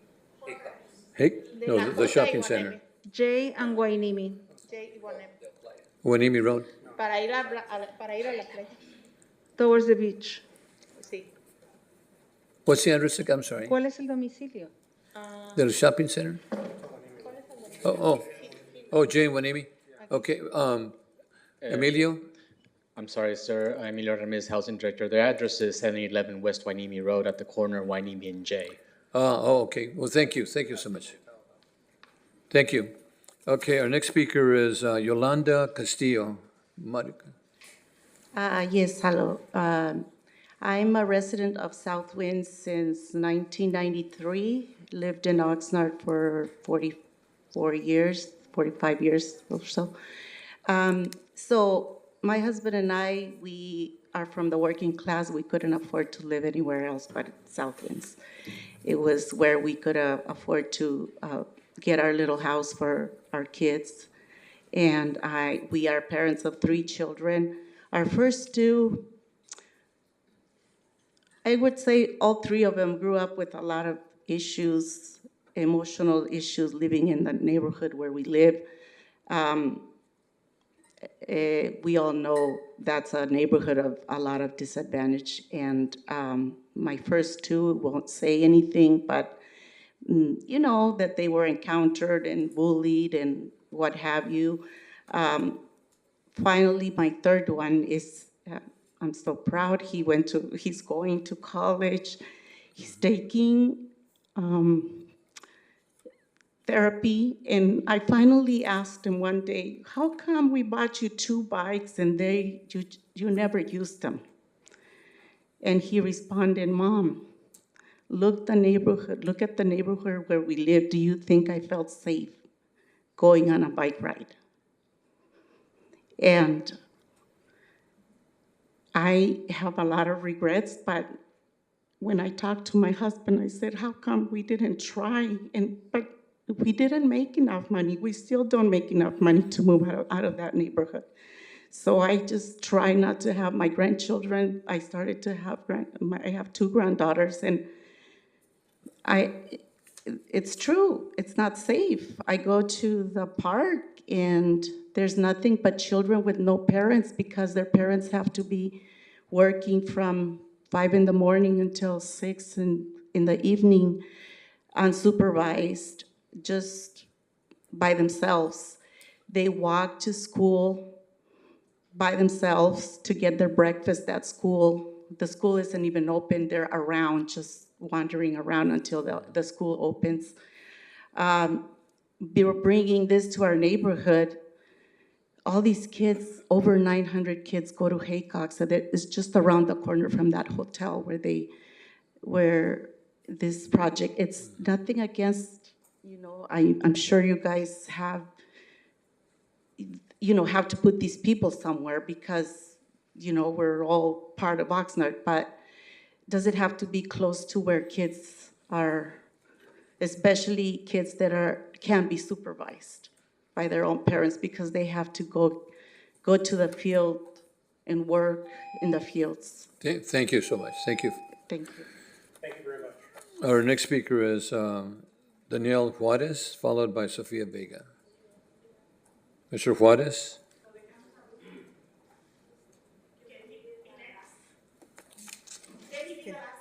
Oh, well, okay, Sofia Vega?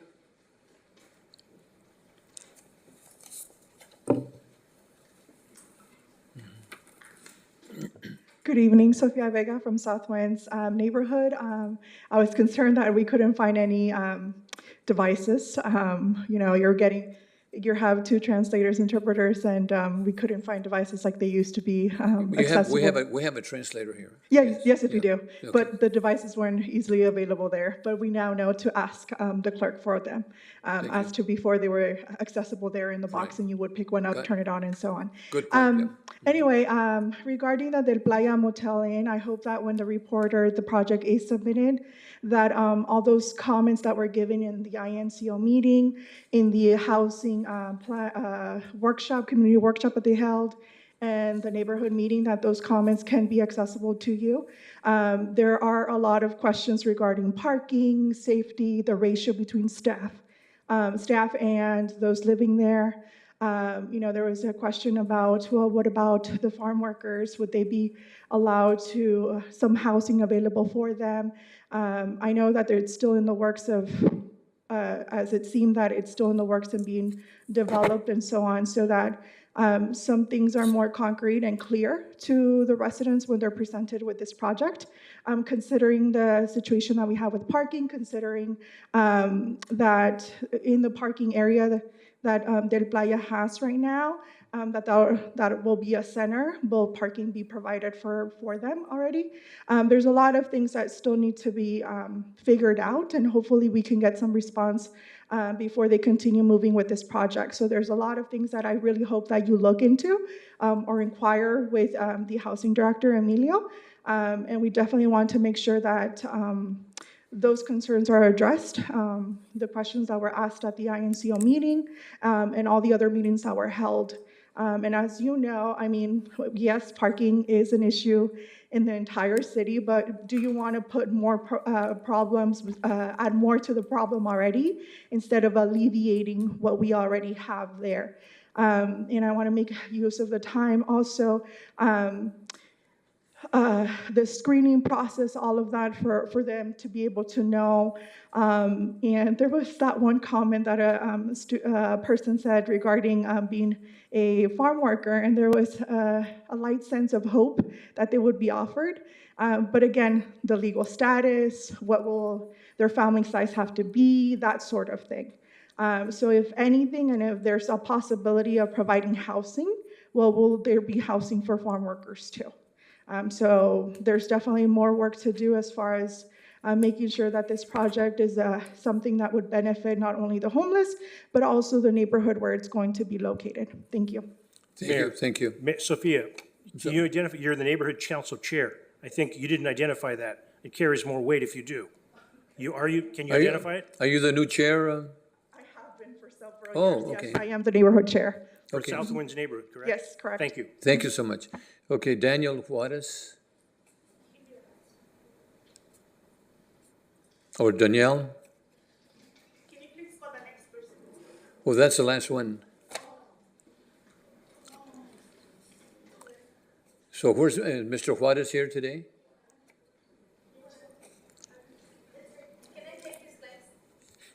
Fill out a card. Well, go ahead and speak, and then you can fill out a card. Mm-hmm. Thank you. I'll fill it out in a little Okay. bit. Hello, my name is Janet, and I also. Bit closer. Oh, sorry. Is that Thank better? you. Okay. My name is Janet, and I also live in the South Wind area. As a resident there, as we all hear, it's all about safety for our kids. As in right now, it's nothing against the homeless. We're happy that there are going to be help to a certain point. But I think we're more concerned now is that we as parents were trying to keep a more friendly and safety space and environment for our kids. As in right now, for elementary kids, they're becoming more and more in an environment where we have to make sure that they don't grow up with this stress of seeing adults that they don't really understand, but they see, and they learn by seeing, by watching. So in one side, we have all these sirens because of the fireplace, the firefighters, I'm sorry. Mhm. And then on the other side, once they start, we don't want to hear like ambulance and hear, like all this police and fighting. Once they get there, the word is gonna go out more and more. So we don't want that place that become a little bit more scared for the kids to, I don't want to go to school, or that area is like this. For us as parents, we're looking for a better and safety place for the kids to grow up and tell them this is a safe place. This is a place that you can grow up and you can be more you, not be scared, not be against anybody, but at the same time, be more respect to the city. Okay, thank you. Just give your name to our clerk. Dulce Tapia. Dulce. Good evening. I'm also part of this neighborhood. Get closer to the mic, ma'am. Okay, Can you hear thank me? Yeah. Thank you. My name is Dulce Tapia. I also live in South Winds. My family has been living here for about 29 years.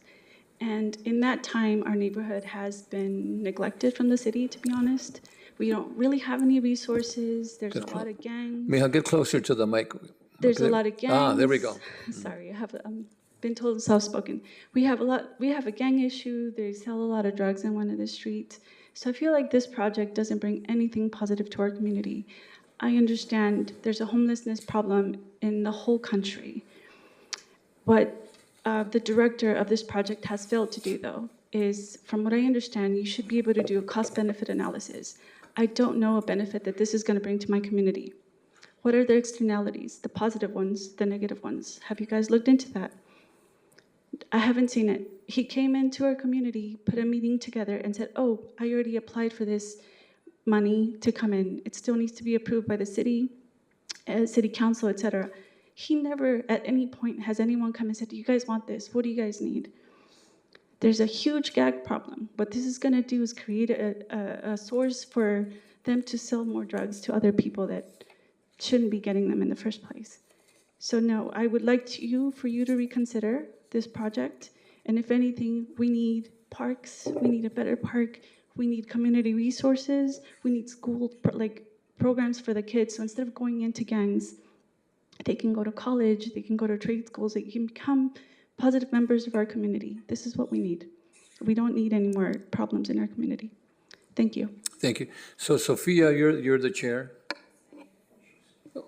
So maybe get together with Mr. Ramirez, our housing director, and then maybe have a neighborhood meeting or so he can explain what's happening in the neighborhood. And Mr. Ramirez is right as we finish, okay? No, Mayor. you can talk to him later. Excuse me, Mayor, Daniel Jorges is available now. Okay. Come up. Good evening. Thank you for your time. I live in the neighborhood, and I've been there for almost 30 years. And you might be aware that's an area that's very crime-ridden. We've had a lot of problems over the years. We had prostitution. We have saloons. We've had sex shops. We have had a lot of crime, shootings, everything. We've been fighting to clean our neighborhood. We've had long strides over a long period of time. We've been working very hard to clean our neighborhood. We still have a long way to go, but there still are a lot of problems. And we feel that this is not the way forward. We've been doing a lot of progress, and we think that this is going to set us back. Homeless people create a lot of crime. The district attorney in San Diego, Stephen Sommer, her office released a report saying that homeless people have 514 times more possibilities to commit crime than non-homeless people. National Institute of Health, the rate of violent crimes was 40% higher, and the rate of nonviolent crimes were 27 times higher in the homeless population. We feel that this is not good for our neighborhood. A lot of the times we feel that we are treated as second-hand citizens. Whenever there's a problem in the community, just throw it to Southwinds. They don't care. They don't mind. They're second class over there. But we've been working hard for a community where our families can feel safe when they go out of their house. We want a community where the children could go to the park without fear of a crime committed to them, and the parents feeling safe letting their children out. And we think this is the wrong way. A lot of the times, crime is not reported when it comes to homelessness. Sometimes you just can't avoid it. Like the time, like I think 2022, when in Ventura, there was a man was eating with his family at a restaurant. A homeless man he stabbed that man in the neck while his 5-year-old child was in his lap, while his wife in horror watched everything happen. And I could give you a lot of examples in LA, shooting by homelessness. Here in Ventura, a homeless man was charged with shooting 3 people at a Ventura business. And I could go on, and I'm sure you guys know the numbers. And we just want equality. I don't think this is the way forward. And to finish, if you guys don't think this is something bad, I encourage you to open one of those places in your neighborhood. Thank you. Where you live. Thank Make you for them your neighbors. Thank you for sharing. And I said we do have the neighborhood. Thank you, chairperson, that potentially maybe our housing director can meet with them later on, And the housing director, Mr. Ramirez. Thank you for sharing. And any additional speakers on this item? Mayor Zaragoza, there's no additional speakers virtually or in person for this item. So the neighborhood chair, can meet with, and maybe potentially we can set up a meeting. Mr. City Manager, what do you think of that? Okay. Thank you for sharing. Appreciate that very much. No? We're good? No? Okay. Thank you so much. Okay, our next item is, this is a report of the city manager, and this is a local government fun facts compared to cities' demography. Mr. City Manager? Thank you, Mr. Mayor. We actually will have a fun fact in a few moments, but we do have some standard updates to provide, so I'm waiting for Diego. Here we go. Okay, so the fire department is beginning a process, and this is very early. This will this project has many components into the future and will take some time, but we're going to start with a community survey, and we're sending this not only to our residents but also to our business community.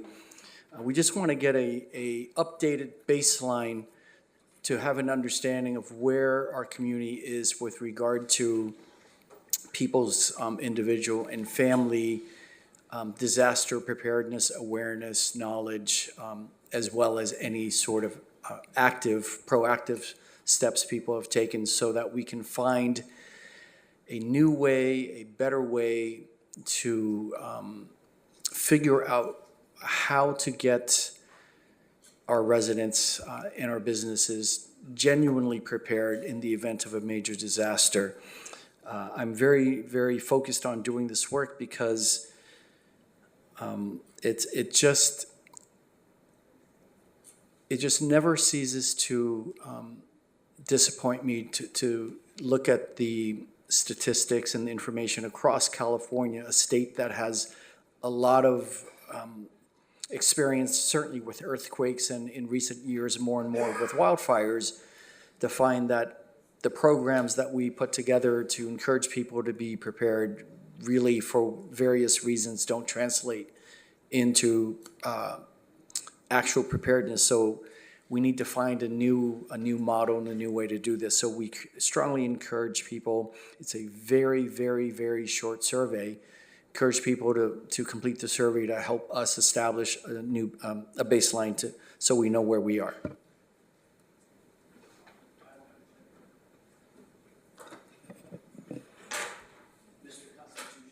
Mr. Constitution took my clicker.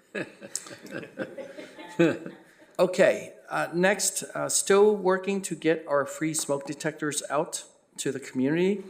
This is a certain grant that the fire department has been successful in getting. So if you need smoke detectors, or if you're unsure whether yours are functioning or not, please call us, make a quick appointment, and we will be happy to not only provide these for free, but to also install them. The phone number is 805-982-7282. This information is also available on our website. Our community action, our partners, Community Action of Ventura County, are continuing with their resources and their efforts to provide utility bill assistance payments for our residents who are eligible. So they will have yet another workshop on September 25th here downtown, starting at 8:30 a.m. through the noon hour, or until noon, I should say. That will take place at 214 South C Street. If you can't make that time and you have questions prior to the 25th, please feel free to call Community Action. Their phone number here is 805-436-4000. Again, they can help folks who need assistance paying some of your utility bills. The council, not too long ago, decided to rename Oxnard Beach Park to this, it's new to the park, but the name is old. The Chumash name of Olakoi Beach Park. So we're gonna have a small renaming ceremony on Saturday, September 30 at 9 a.m. And that'll be at the park at 1601 South Harbor Boulevard. Again, that will take place on Saturday, September 30 at 9 a.m. On October 7th, it's the 26th annual Multicultural Festival. That'll be, again, Saturday, October 7 at Plaza Park, starting at 11 a.m., concluding at 4 p.m. So that, of course, is open to the public and free to the public. Okay, so now we're gonna get to our government fun fact section, and for the first time, this might actually be fun. But of course, we'll follow up with seriousness as well. So Diego, if you could cue the video.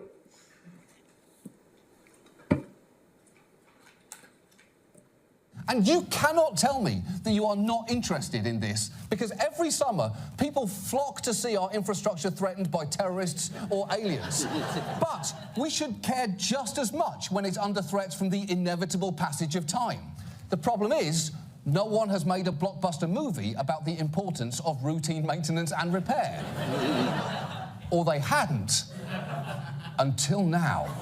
In a world where a few feet of concrete can mean the difference between life and death, where everything you love can be taken from you in the blink of an eye, a few brave souls are willing to risk everything to make nothing happen. Hello? It's time Excuse me? for your biennial bridge inspection. I've got Thursday afternoon or Friday anytime before 3. This summer, get ready for infrastructure. Brace yourself for 98 heart-pounding minutes of incremental maintenance. I'm not showing any cracking, no delamination, no spalls on the concrete deck, but you got mild corrosion on the beams. You're gonna have to keep an eye on that. Thank you, sir. Don't get cocky. The New York Times calls infrastructure necessary and something I never thought about, but yeah, sure. Jesus God, Bobby, behind you. Seepage. This thing is going to blow. 15 or 20 years, which is why it's so important that we caught it early. In this line of work, one mistake could be catastrophic. It's loose, boss. The bolt is loose. Well, then tighten it, goddammit. I don't know which way. Okay, listen to me, listen to me, listen to me. Lefty loosey, righty tighty.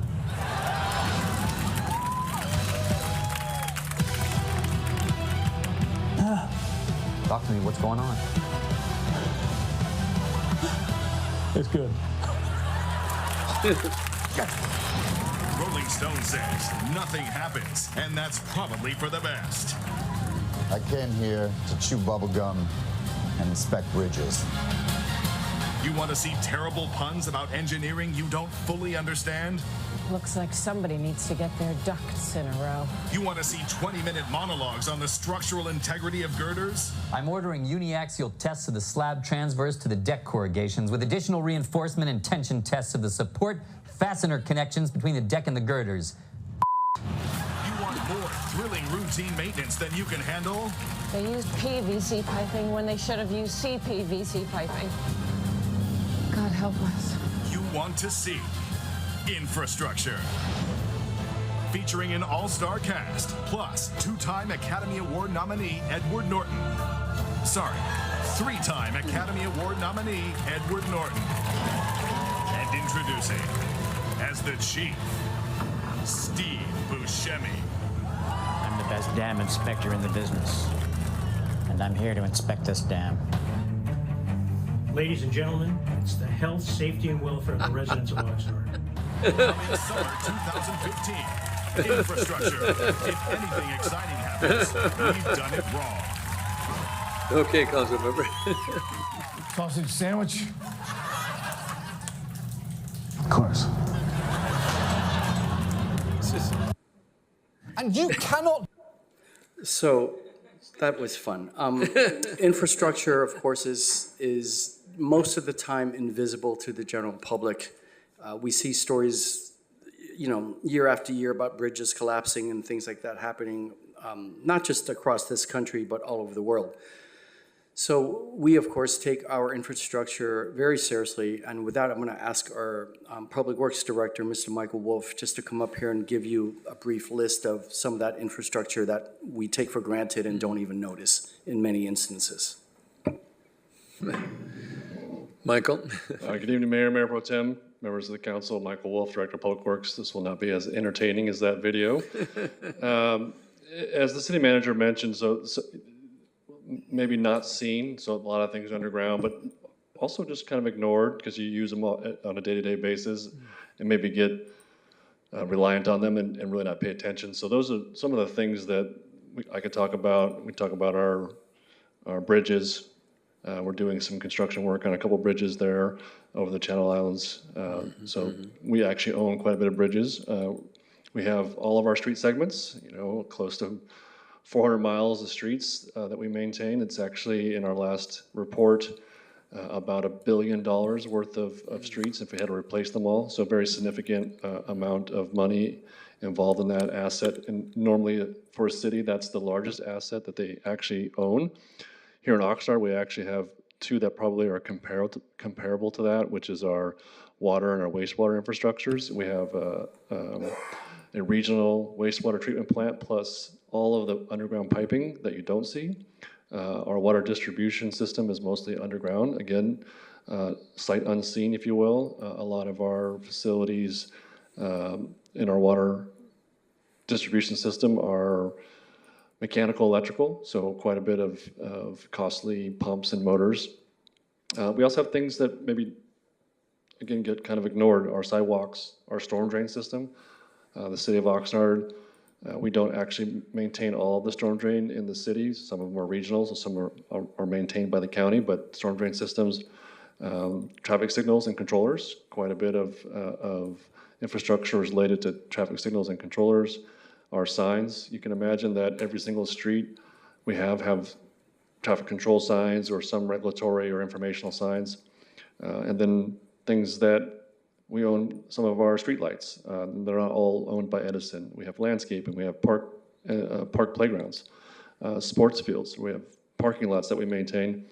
And then one of the big ones is buildings. And maybe you think outside of the building, but in reality, things like the roof and the HVAC and the mechanical, electrical, and plumbing and other things that may go unnoticed, fire sprinkler systems or electrical panels, things like that that are things that without routine maintenance and even with routine maintenance need to get replaced over time. So there's quite a bit of infrastructure that we maintain and have the responsibility for, so I think that covers some of the bigger components. And Michael, one of the things that people need to understand that there's quite a bit of deferred maintenance that we have to catch up with in the infrastructure. Well, jokingly in the video, you obviously see some of the of the humor in that, but in reality, without the deferred maintenance or without doing the deferred maintenance, it actually becomes very costly over time. I mean, what we can spend on $1 today to prevent, we may be spending $5 or $6 to correct. And I've used this example before in paving. When we do preventative maintenance, it's again using a dollar amount. If you spend $1 in preventative maintenance, you could be saving $6 or $7 or $10 in corrective maintenance later. So it's actually it's not just when you defer that maintenance, you're not just saving that $1. You're actually costing exponentially more in the future. 6, 7 times. Thank you. Thank you. Council members, any questions of Michael? Okay, not. Thank you so much. Mr. City Manager, thank you for the fun facts. Very important. And the question is, how did Councilman Perrell end up in that? You have to ask his agent. Bert? I'll address that. I was asked to do a public service, had no idea, and I wish I hadn't put my head down when I saw it, because now I'm gonna have to go back and look at what did I say there. So, but, Mayor, if I can just say. Yes, sir, go ahead. Tremendous amount of people in this, I like to say close to 250,000 people. And we have a few people in the community that think at the snap of a finger, there are enough people and resources to take care of whatever problem that particular person at that time, on that day, thinks should be taken care of. Not realizing the men and women that work, the good men and women that work in the city are taking care of all the things public works-wise that the Public Works Director, Mr. Michael Wolf, who's doing a hell of a job with his crew, are doing. And we don't know that anything's wrong until all of a sudden streetlights go out on Pleasant Valley and Cypress. And then we try to fix it and the Edison can't fix it. And then we try to fix it some more and we put a generator and some wonderful resident from our city steals it.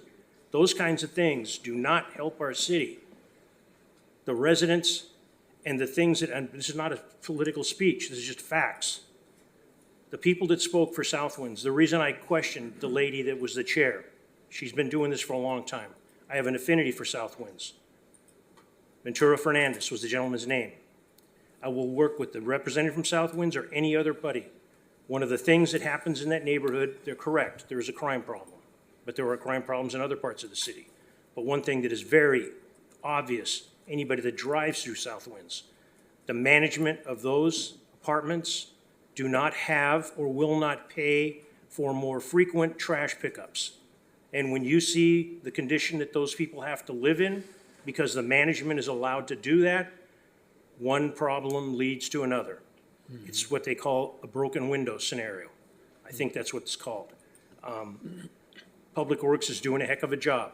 The fact that somebody thinks a tree should be trimmed in their specific neighborhood, there's contracts that have been allowed. There's things that are going to be going on. The fact that somebody thinks that the streets were supposed to be paved by a certain date. Another fact is an individual is suing the city of Oxnard and tied up the money, so we can't do it. There are things that this council and this management team are doing, and the men and women that work for this city, earning the money that they are receiving, working for this city, deserve more respect from the city of Oxnard. I tell everybody that asks me a question, just tell some city employee sometime, thank you. It's amazing how far that goes. Thank you, Mayor. And it was a public service. That's what I was asked to give in the film. Thank you, Councilmember. And I just want to add a little bit more, and I keep saying over and over again, this is probably one of the best city councils that I've worked with, and probably the best executive team and management team we've had for the city. So I just wanted to add a little bit to that. Madam Clerk, do we have any speakers on this item? Mayor Zaragoza, there's no speakers virtually or in person for this item. Thank you. Our next item is item I. This is city council members might share some information, activities, or potentially have any future agenda items they might want to place in the agenda. We have 3 minutes, and we'll start off with Councilman Basua. Councilwoman Basua. Thank you, Mayor. I appreciate that. I don't have really much to report as far as activity.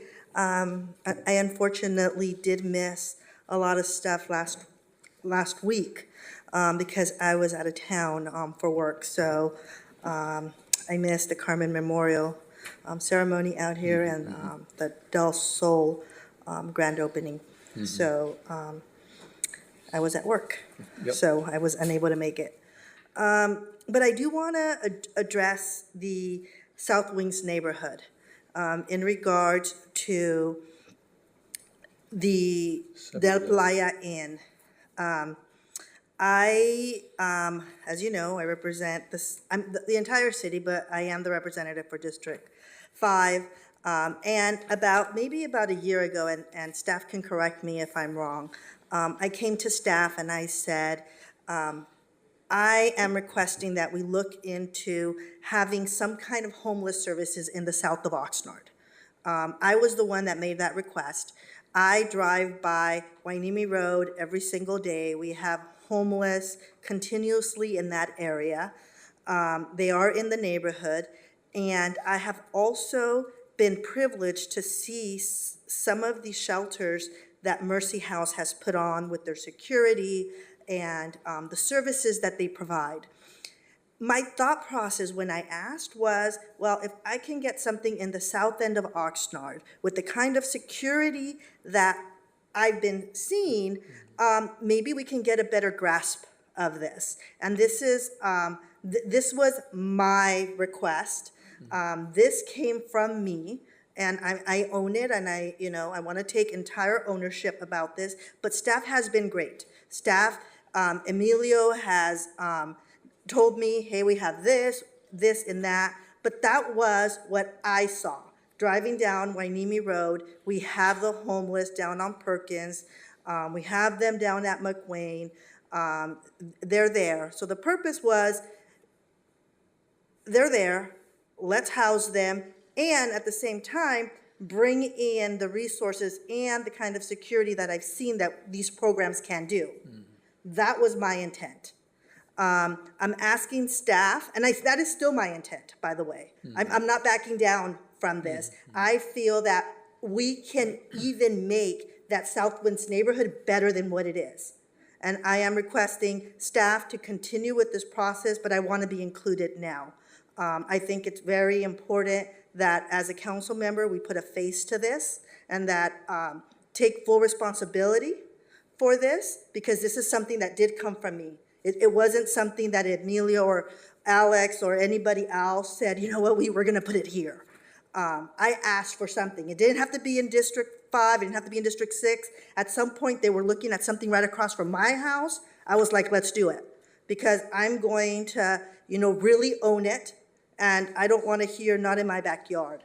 But at the same time, while I'm owning this project, I'm also going to hold us responsible to make sure that the community that this goes in becomes better than what it was. And that is my intent.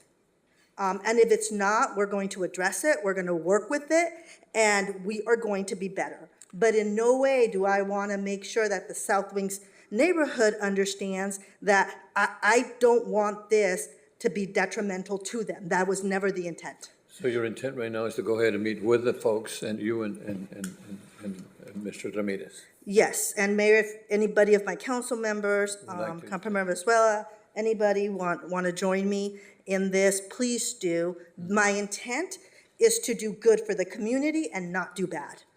And I see it, and I want to address it. Now, the other thing that I really want to bring to their attention is 2161 Edding Road, which is in District 5, off of Wainimi Road. We are having actually a 58-unit affordable housing community coming in for farm workers and unhoused veterans. So that is going to break ground here in a few weeks. So, and again, that is right off of Wainimi Road, Saviors, that is in District 5.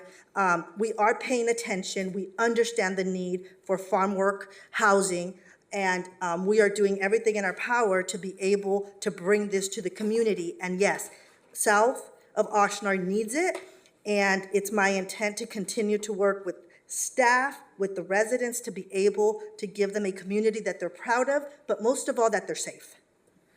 And I think they're listening to you right now. Yes. Thank you. Thank you. Okay, thank you so much. Okay, Councilman Madrigal. Thank you very much. Over the last 2 weeks, somewhat busy. At the same time, though, I did miss certain events. Busy with school. I did have back to school night, so I did miss the Rose Park neighborhood meeting, which originally I was supposed to be speaker, but obviously didn't happen. I did have the pleasure of attending this past Sunday. I was at Plaza Park. I know Radio Láser had their Fiestas Patrias event, very well attended.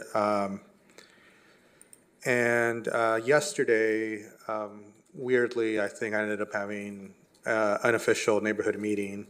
I was supposed to meet with someone East Village at the park. I ended up meeting with like 30 people and having 5 different conversations about different things in the city concerning the park, concerning the school, concerning Rose and Camino del Sol, because according to a resident, a machine hasn't moved since the school opened to pave that street, and they are not very happy, and that's an understatement.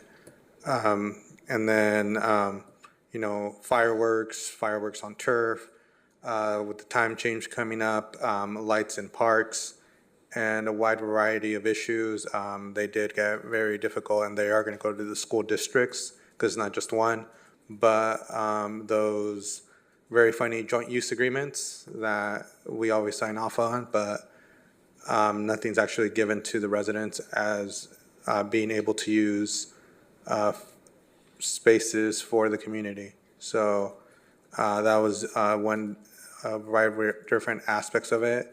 I was to meet someone at 5:30, and I was there till 8 o'clock. So that was fun last night. So thank you. Thank you. Councilman Turan. Thank you, Mayor. I have a few things on my list here. One thing that I just added, because Councilwoman Basua brought it up, was about her having to work and being unavailable for a number of items in the previous week. I want to remind the public, because when I mention it to them when we're talking one-on-one, I noticed a lot of people were surprised by this, but the majority, 4 of your council members up here, 4 of the 7 are full-time employed with day jobs and are mid-career. And full respect to our 3 council members, my colleagues who have served in their respective careers and retired from that. But the demographics of Oxnard skew younger.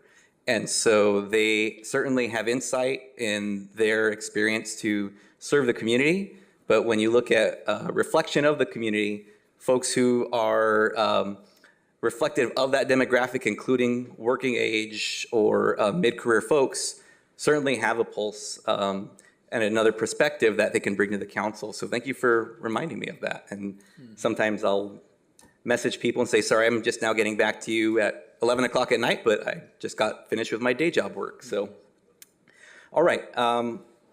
Real quickly, some things that I was fortunate to be able to participate in. Skate night at Downtown Parking Structure was week before last, and it was a great turnout and a lot of fun, and I encourage folks from all across the community to go to the next one, Friday the 13th in October from 6 p.m. to 9 p.m., same place at the Downtown Parking Structure at the top floor. And I was also able to attend the mural dedication for late Supervisor Carmen Ramirez. I appreciate all the work that Recreation and our staff and the mayor and the artist, Anthony Macri Ortiz, put into the mural, and I invite folks to go take a look at it and see that memorialized vision of the late supervisor. I also was able to attend the grand opening for Del Sol High School, and I appreciate the school district for making that invite to the community. And it was, this is my second time that I've been fortunate to be at a new high school in the city of Oxnard. Well, I take that back. I did attend the then new Oxnard High School, and then I had the fortune to work at Pacifica High School the second year they opened. And so now I was able to go to a grand opening of another high school, and I appreciate all the work that happened behind the scenes from our staff in the school district to make that happen. Some last updates before I also have some comments about the Del Playa Inn items that came up. Fremont South Neighborhood Council will be meeting this Friday the 22nd at 6:30 p.m. at the Police Activities League, the Powell Activity Room. There will be signage to show folks where to go for that. They'll be talking about Campus Park. Wagon Wheel Neighborhood Council has an election meeting the 27th, next Wednesday at 6 p.m. They will meet in the Town Square Conference Room at Wagon Wheel. Sierra Linda and Orchard Park Neighborhood Councils are doing a joint meeting on the 28th at 7 p.m. That'll be at the Sierra Linda School Library. And on September 30th, the end of this month, I am happy to share we are coordinating a District 2 Alley Cleanup Day. And this is something I've been planning and wanting to do for quite a while now, especially after seeing the weed bloom that came up from the rains that we had at the beginning of the year. And really what I'm inviting folks to do is go into your alley if you're in a neighborhood in District 2 that has an alley, and just along your property line, just cut away the weeds, bag them up, and the city is committed to coming around afterwards to clean those up, to take away those bags. And I'm hoping that folks who are willing to participate are also willing to check in with their neighbors, especially neighbors who are seniors or disabled, who may appreciate help doing their property line. And I think just everybody pitching in can really help improve the look of our alleys in just one day. And I did coordinate something like this when I was a neighborhood council chair during the pandemic. And just the one day of work from volunteers in the neighborhood doing just their property, and then maybe some other folks who needed help, just drastically improved the looks of our alleys at that time. So hoping folks would do that and be able to chat with their neighbors and catch up at the same time. All right, so 2 last items here. The first one is regarding Southwinds. I want to thank all the folks who came out and spoke. It actually means a lot to hear that input and that feedback, because I serve in District 2, and District 2 actually has 2 homeless or unhoused programs in the district. One is right in my neighborhood, has been there off and on for the last 20 years, and has been there consistently since 2019 as a 24-hour day, 7-day a week, 365-day-a-year program for individuals who are experiencing homelessness and looking to get off the street, and it's run by Mercy as our contractor. We also previously, before redistricting, had approved the Casa de Carmen, which is across the street here from City Hall, that's being built and is the Homeless Solutions Center. And that was previously in District 2, but now in District 4. But I also have Casa Aliento, which is formerly the Vagabond Inn, and that's also in District 2 in the Carriage Square neighborhood at the corner of Glenwood and Oxnard Boulevard. And that was a decision that was made prior to my joining council, but I had no problem stepping in to address issues that came up right away when I came onto council that were being brought up by the community and the neighborhood council in Carriage Square about the Vagabond Inn. And to their credit, the operator right away looked at it and said, okay, these are not unsolvable problems, and they worked with the neighborhood and worked with staff to address it. One of the big ones being parking, as was brought up. Not just impacted parking, but more so parking of inoperable vehicles or trailers. And what they ended up doing was working with the folks who were in the program to make sure they're using the parking lot, because it's a former hotel and it has a parking lot. And so I would imagine that they'll fly it in if it's utilized, or other programming that happens in South Oxnard, wherever it lands. If there's already a parking lot in place, a similar solution could be found. One thing that I had very little knowledge or exposure to that program, and I had requested to take a tour of the program. And I was able to meet with the staff. They showed me how they work. They showed me the operations. There were folks who voluntarily, who were staying there, who came to the lobby and the outside area where I was, the communal area, and shared on their own, just hanging around, shared their experience in being in the program, what it meant to them, and how getting off the street was a first step for them in their journey. So I'm hoping that folks will, from Southwinds, take the opportunity to work with maybe Mr. Ramirez to visit it's not the Vagabond, to visit Casa Aliento, to see it in practice, see how they run things. And there's no guarantee Mercy will be the operator, but you can see how that type of program runs. And in that particular neighborhood, the issues that came up were addressed. When issues have come up again, they're addressed. And I have to give kudos to staff and mostly the operator for addressing those things when they come up. And in my previous job, when I actually changed my commute coming home, so I would drive by there every single day just to check it out. And the issues that came up were addressed, and long-term they didn't crop up again. So I encourage folks to look at it, because that's not only an opportunity to see how that program runs, but any concerns or questions you have, you can ask that of people who actually do the work day in and day out. They can tell you, this is how we do this is how we address this is how we're proactive, this is how we make sure that this type of issue doesn't come up, or when it does come up, how we address it. So I would imagine that would be an opportunity that Mr. Ramirez would be willing to facilitate. So I hope you could take up that opportunity to go visit and talk with them. Lastly, I do have to thank folks for bringing the perspective of how would it feel to have that in your own neighborhood. And as I mentioned, I've had the shelter in my neighborhood for the last 20 years. Some years have been not great. Since 2019, I think that it's been better than any of the preceding years were, since they went to a full-time program. There are currently challenges there, but they are challenges that our city is being held accountable for, and our operators being accountable for, and individuals who are there who are not participating in the program but loiter around on K Street. Those are additional issues that we need to figure out, but within the parameters of what the law allows city governments to do, keeping in mind that oftentimes our city staff, housing, police are limited. They are human beings. They have rights. They have the right to stay on the sidewalk during the day if they want. And if we violate that, even if people push us to do that, then does that open the city to liability? And what is the likelihood of prevailing in that? It's not high. So know that we are doing what we can do within the parameters of what we're allowed to do. And it's not lost to me that there are certainly challenges. Going back to Casa Aliento, it's down the street and around the corner from Curran School, where my kids go to school. And I actually looked up the enrollment. I think it was 921 students. Fremont is the next neighborhood over. That's 734 students. a total of 1,655 students who are impacted in the area, but I have to give credit to the operators who have done it well, and it remains, for the most part, a transparent program where there have not been issues with young people walking to and from school.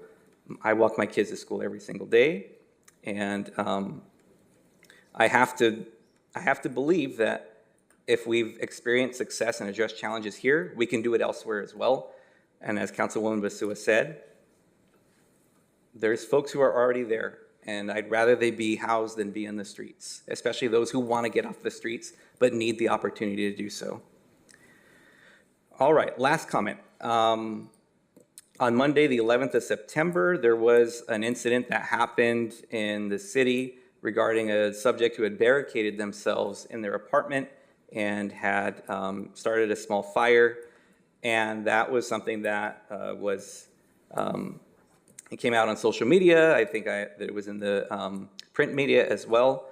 But I did receive feedback from a resident who was the next door neighbor to the individual who was the subject involved with that.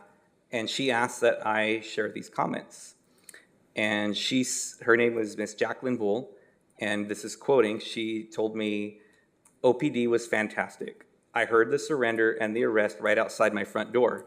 They were so calm and encouraging him to just keep following their orders. Superb de-escalating skills by OPD made for a very safe and orderly arrest of someone who obviously was not well. Have never been more impressed with our police department. Please extend my gratitude at the next council meeting. And I happen to know this individual. I know that she has worked in our education realm and has worked in departments around threat assessment and de-escalation and hands-off work with our SROs and in our school system. So that actually, her comments on that do carry weight because I think she knew what to listen for and what was going on. So I want to extend my thanks and her gratitude to our police department for their handling of that situation with an individual who certainly was not in a good space, but things probably ended in the best way possible with no injuries to others or worse happening. So I want to close with that, and I appreciate the extra time to speak. Thank you, Mayor. That's a long 3 minutes. Okay. Mayor Pro Tem. I'm not sure I can follow that, but I'll give it my best shot. Thank you, Mayor. I'm going to put on my transportation hat for just a moment.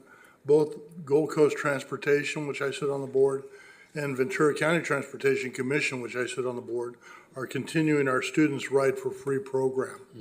So, and I heard a lot of discussion earlier about children whose parents are working, unable to perhaps take them to school or whatever. If those children live on a public transportation route that would work for them, they can ride public transportation at no cost. And so it's a program that's out there. I don't know how well it would work for the people in the room, but it's potentially an option.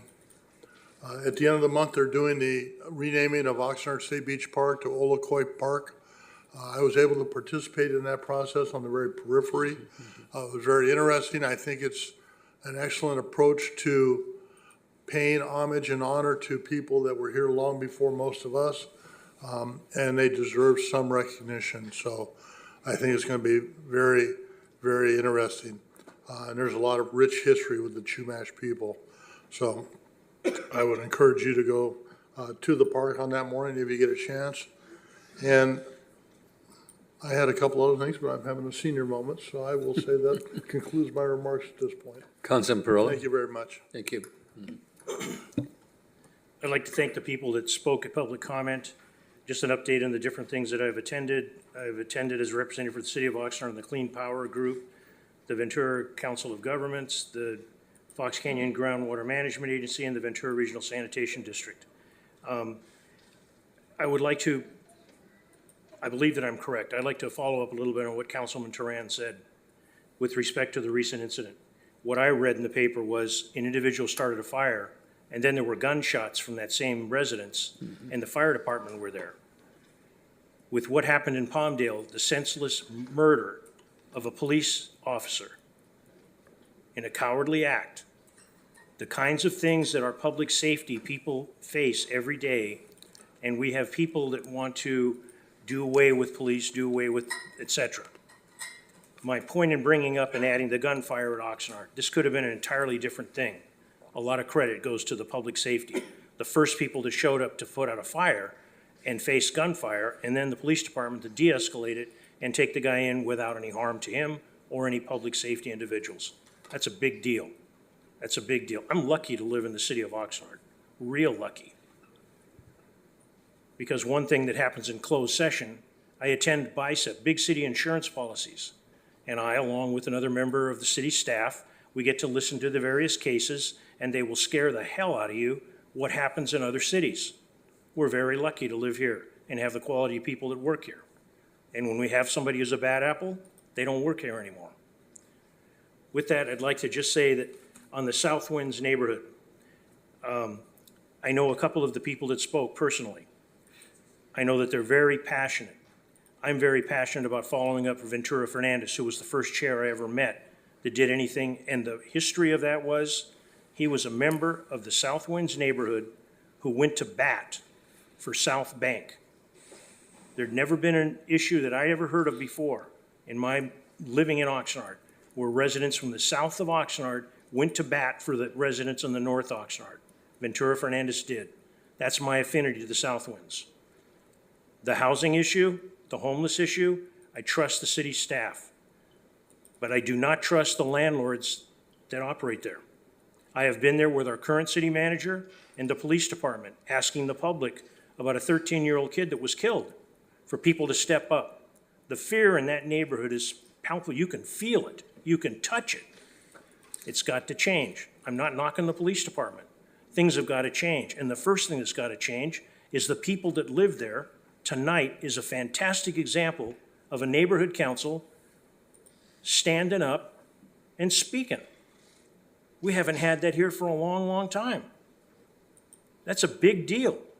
And the reason I called out the chair, she's an elected chair. She also, to her credit, sits on the INCO. She's not afraid to speak. With things that happen in the South Winds, those people that allow the overflowing of the community trash bins, they impact your health, safety, and welfare. Also mine. I drive down those alleys and I see it. It's like, it's not my district, and I respect the people that represent the entire city of Oxnard. I represent the entire city of Oxnard. But to hold one, as some people in our general public, not you, are trying to hold one councilman accountable for all that, it's wrong. The management of the city of Oxnard is doing the best, in my opinion, they can. The residents have to speak up, and they got to stay involved, and they can get things accomplished. The pigsties that some of those landlords are making you live in with respect to driving down any of those alleys, in the front or in the back. The photographs have been turned in multiple times. We've had refuse people trying to work. We've had the city trying to work with them. They complain that it costs too much money.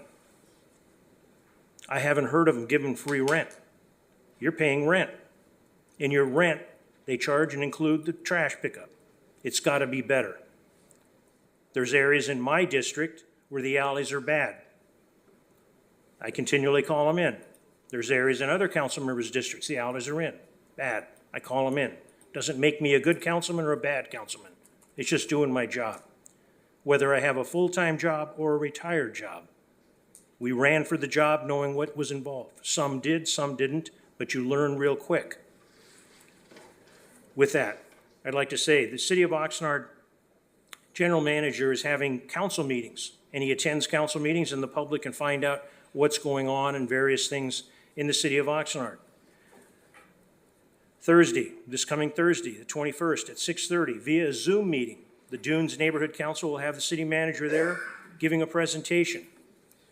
There will be a similar presentation in West Village on September 27th, a different council district from mine, but I think it would be very interesting for people. The 27th, it's going to be at Brecky School, 7 o'clock. That one, I don't believe, is on Zoom. It doesn't indicate it on the chat on this. And any of you that are not involved in getting a weekly packet in the email, I hope that you sign up.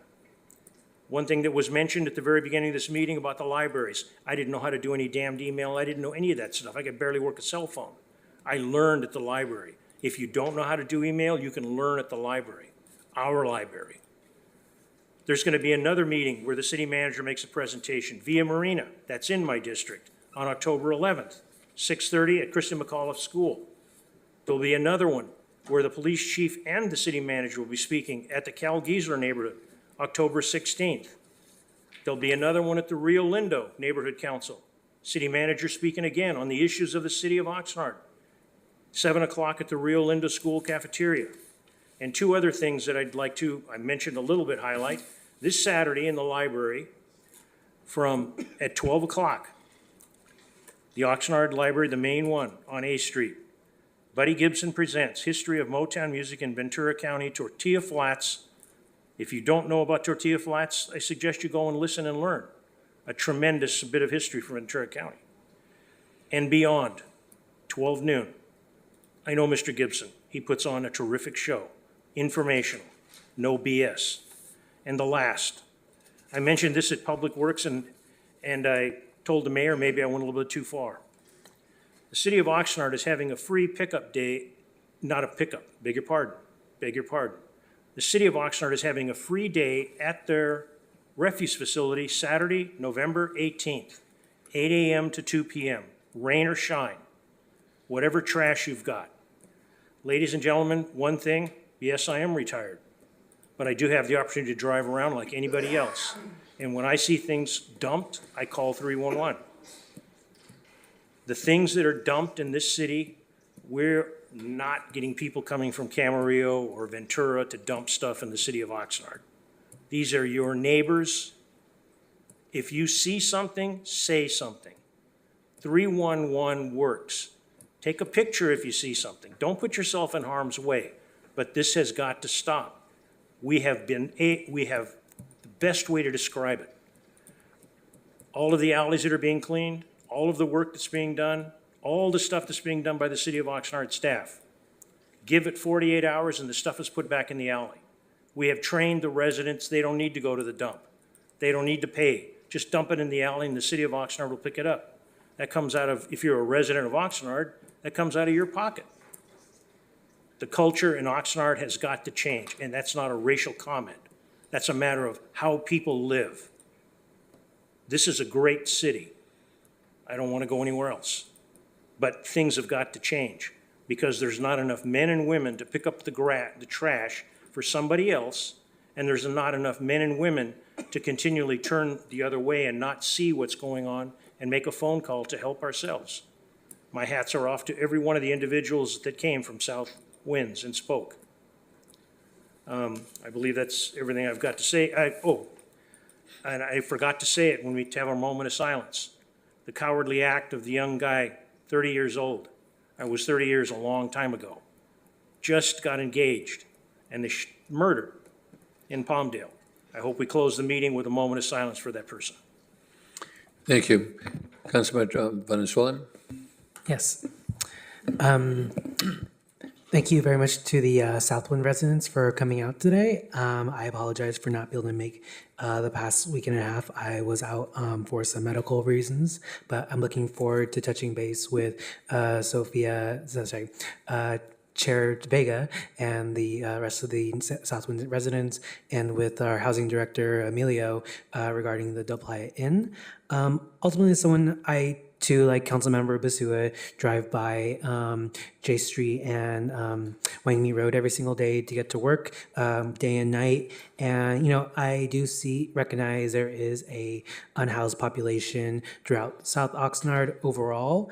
I'm glad that we're able to have these discussions regarding this population who has usually been, having unmet needs. As myself, someone who gets off work at 2 to 4 a.m. in the morning, I see a lot of these folks out on the streets walking or sleeping where they can. And honestly, it's just, for me, when I ran earlier this year, a part of it was like, how can we get to these people into some walls and some shelter at these times of nights? Because for me, ultimately, it's like, if they have somewhere they can go. Ultimately, they have somewhere that they can be safe as well, and also receive the resources and support that they would need. So I'm definitely looking forward to having a discussion on how we can, on making sure that the community feels safe, but also making sure that these unhoused individuals are also safe themselves. Yeah, so on that, and then also I just wanted to say, excuse me.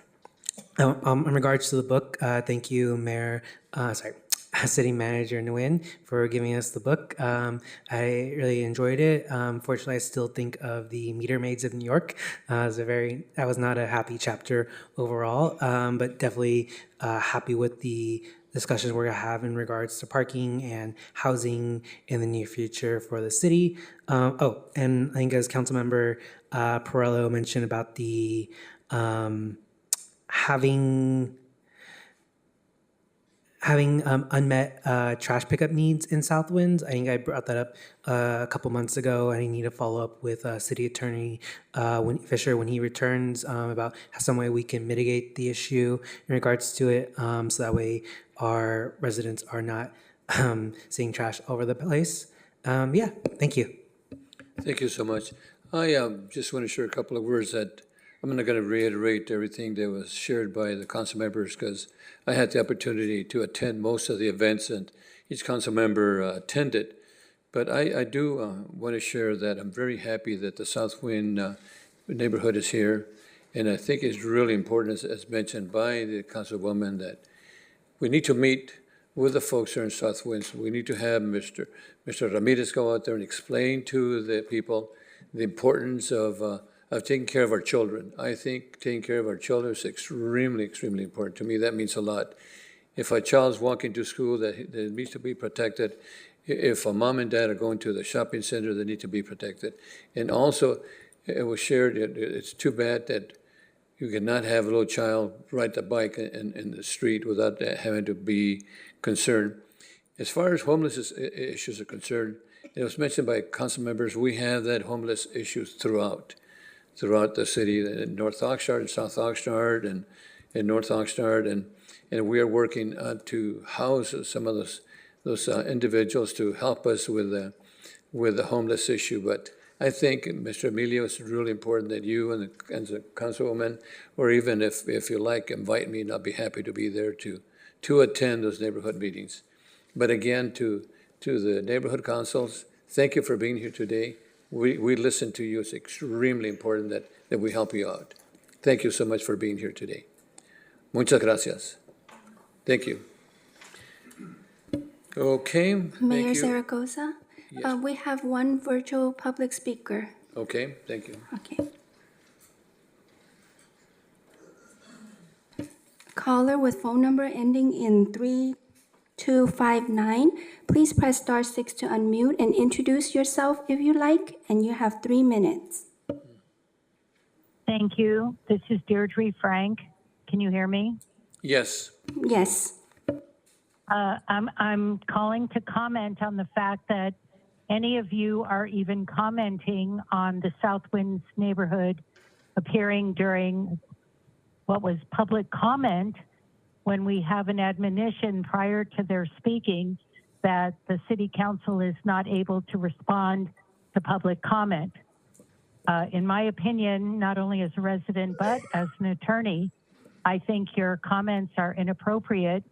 If this was not an agendized item, the people who spoke at public comment perhaps left and weren't able to make further comment or anything else.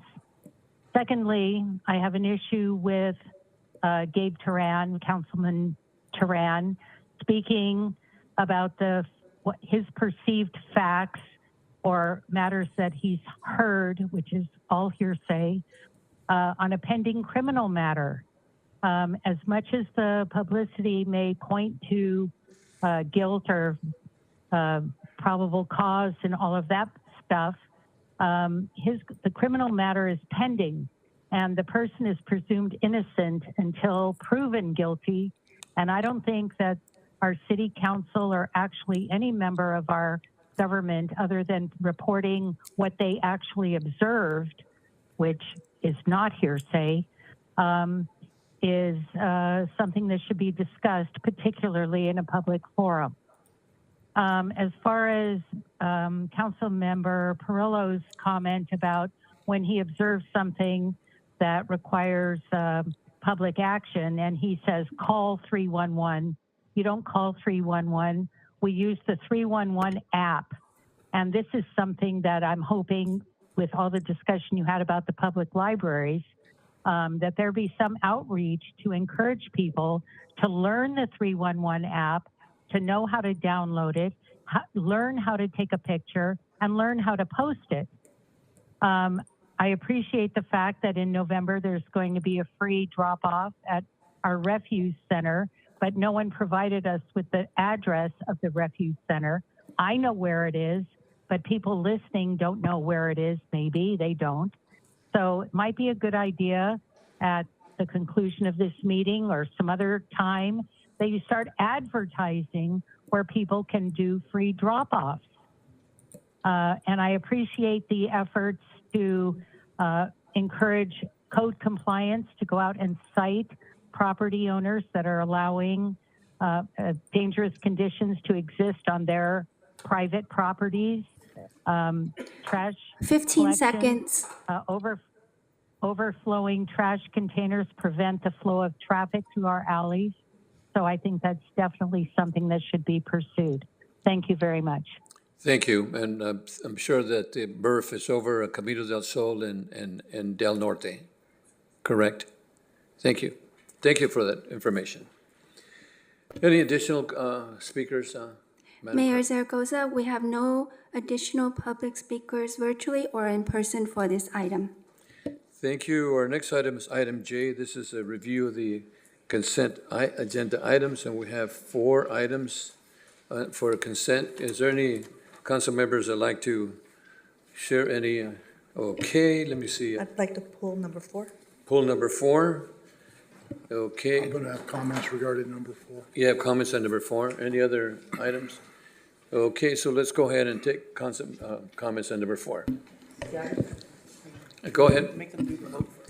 Yes, because this is a subsequent need item, before the council can discuss this, if you could make a motion, please, that there's a need to take immediate action, and that need arose after the posting of the agenda. If the council votes by 2/3, and this item can be added, and there can be a discussion. Mr. Mayor, since this deals with health, safety, and welfare of the community, I would urge that we take it as an exception and then hear it tonight on an emergency basis. I will second that. First and second. All So in favor? Do we need to make we need to say the The words, yes. Go ahead. Yes, so Go ahead. Or I can if you like. Go ahead. So basically, the motion would be that there's a need to take immediate action on item L4, and that need to take action came to the attention of city staff subsequent to the posting of this agenda. So there's a motion by Mayor Pro Tem, second by Councilman Basua. All in favor? Could there be a roll call, please? It has to be roll call. Yes. Councilmember Turan, Yes. Councilmember Madrigal, Aye. Councilmember Basua, aye. Councilmember Valenzuela Zavala, Aye. Councilmember Perillo, Yes. Mayor Pro Tem McDonald, Yes. Mayor Zaragoza. Yes. Motion passes 7-0. So then we can go ahead and do the discussion. That is correct, Mayor. Okay, Councilman Basua. Thank you, Mayor. Actually, this item was very timely, and it pertains to the city receiving a grant from the state in order to mitigate 2 encampments. And I was wondering if Mr. Ramirez can give us a little bit more information on one encampment is specifically on McWayne, which is off Perkins and Wainimi Road. I have driven by there a few times, and it is a major encampment. So I'm happy to see this item come before us, and I just wanted to get a little bit more information, any information that you can share with us as far as mitigation and when we can see some activity happening in regards to the city. Thank you, Council Member Emilio Ramirez, Housing Director. The item before you is an agreement with the state of California to receive a $4 million grant, just over $4 million, to provide a response to two encampments in town. One on 5th Street, just south of 5th Street, and the other one that you mentioned on McWayne and almost the corner of McWayne and Perkins. The one on McWayne is a pretty tight space. And in that tight space, there is approximately 45 to 55 persons, depending on the day. That encampment has been there almost a year, and it has grown since that time. And since we first started to respond to the encampment with street outreach, with homeless services, the police department, et cetera, it has grown in time. And since then, we have applied for that grant. The grant has a specific purpose of relocating the persons that are in the encampment. We are proposing to contract with the County of Ventura for Healthcare Agency, Human Services Agency. We're proposing to contract with several motels in town to provide interim shelter environment, and then to relocate from that interim shelter to current developments of permanent supportive housing, including the one at 2nd and B and the one at Central Terrace in downtown. That is the program that we are actively going. We have been going to the encampment and doing outreach for more than 7 months. We have developed a good relationship with the people that are there. We have a by name list. We know everyone that's there. We know the needs that they have.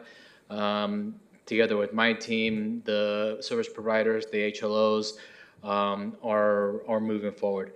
That encampment has grown to a condition that needs immediate attention because of the density of its status. And so that encampment is moving forward in a faster and expedited way. The item before you is coming to you in an urgency manner because of the need to move forward in that encampment response as quickly as we can. And the state of California, the County of Ventura, the service providers, the local city departments are all on board relative to continuing to serve the needs of the encampment residents. Thank you. And I have had, for the record, calls in regards to this encampment. Like I said, I've driven by it at least twice over the last 3 days. I'm keeping an eye on it. It is very heavily populated, right across from Wainimi. We have Perkins, we have Wainimi Road, and it's going into the neighborhood. So one thing that I found extremely interesting in the staff report that was written, it states that 90% of the individuals in these encampments self-reported mental health and substance abuse and disorders. To me, that is extremely telling that they are reporting this themselves. And my concern, again, specifically, is for the neighborhoods that it surrounds. So I want to thank you for expediting this. I did contact staff, I believe last week, when I first was told about the encampment. And I want to thank them for bringing this quickly to us.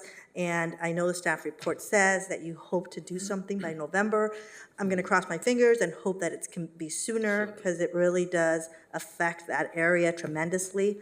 Those are all my comments, and thank you for allowing me to pull it off. I should mention, council member, that we have already started that effort. We've already put, I don't know exactly how many people in interim shelter at motels, so it's a work in progress already. Thank you, and I appreciate the work. And I want to thank you for that, because we just got a big letter regarding that too. So this young lady by the name of Joan Thorpe is going to be very happy that we're doing that. And also, I've been getting a lot of complaints from the city of Wainimi, especially a certain council member that keeps calling regarding that issue, which, you know, I think is extremely important that we do clean it up. And I'm glad, Mr. City Manager, that we're applying for that grant, you know. Well, we're fortunate that we're about to receive the grant tonight. Well, that's even better, yeah. Thank you. Mayor Pro Tem? Thank you, Mr. Mayor. My comments are going to be relative to this issue, but they're going to be a little bit of a historical perspective. And where we're at today, dealing with homeless issues, comes out of a case in 2009, Martin versus the City of Boise. And that case was ultimately taken to the Ninth Circuit Court of Appeals, who decided it in 2018. and provided us with some guidelines about how we address homelessness and when we can do things and when we cannot do things in compliance with their decision.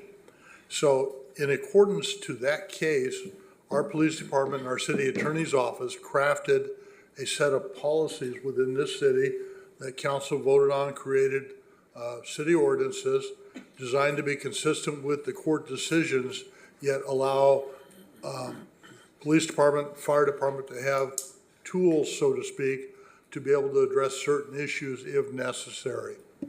And so that's what brings us to the current day position. But those tools that were created at that time were only designed to cover certain areas of the city because the attorney's office felt if we blanketed the entire city with it, it might be challenged and we would lose. So we crafted it to be very specific. And I think since that time, the original issues that we were approaching have likely greatly been resolved.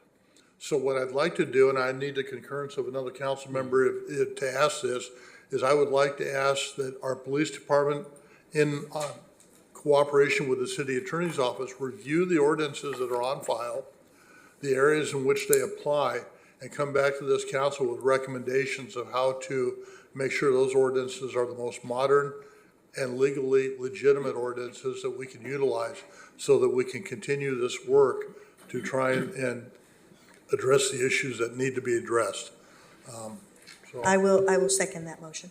So, Mr. Nguyen, I have support of another council member. Can we ask staff to bring that to us in a future report? Certainly. But I also encourage you to vote on this item too. To vote on this item? Yes. Absolutely. Thank you. Councilor Perillo? Yes, I appreciate this item. I have two questions. With respect to the one on McWayne and Perkins, have similar situations happened with those sites, which my understanding is are on private property?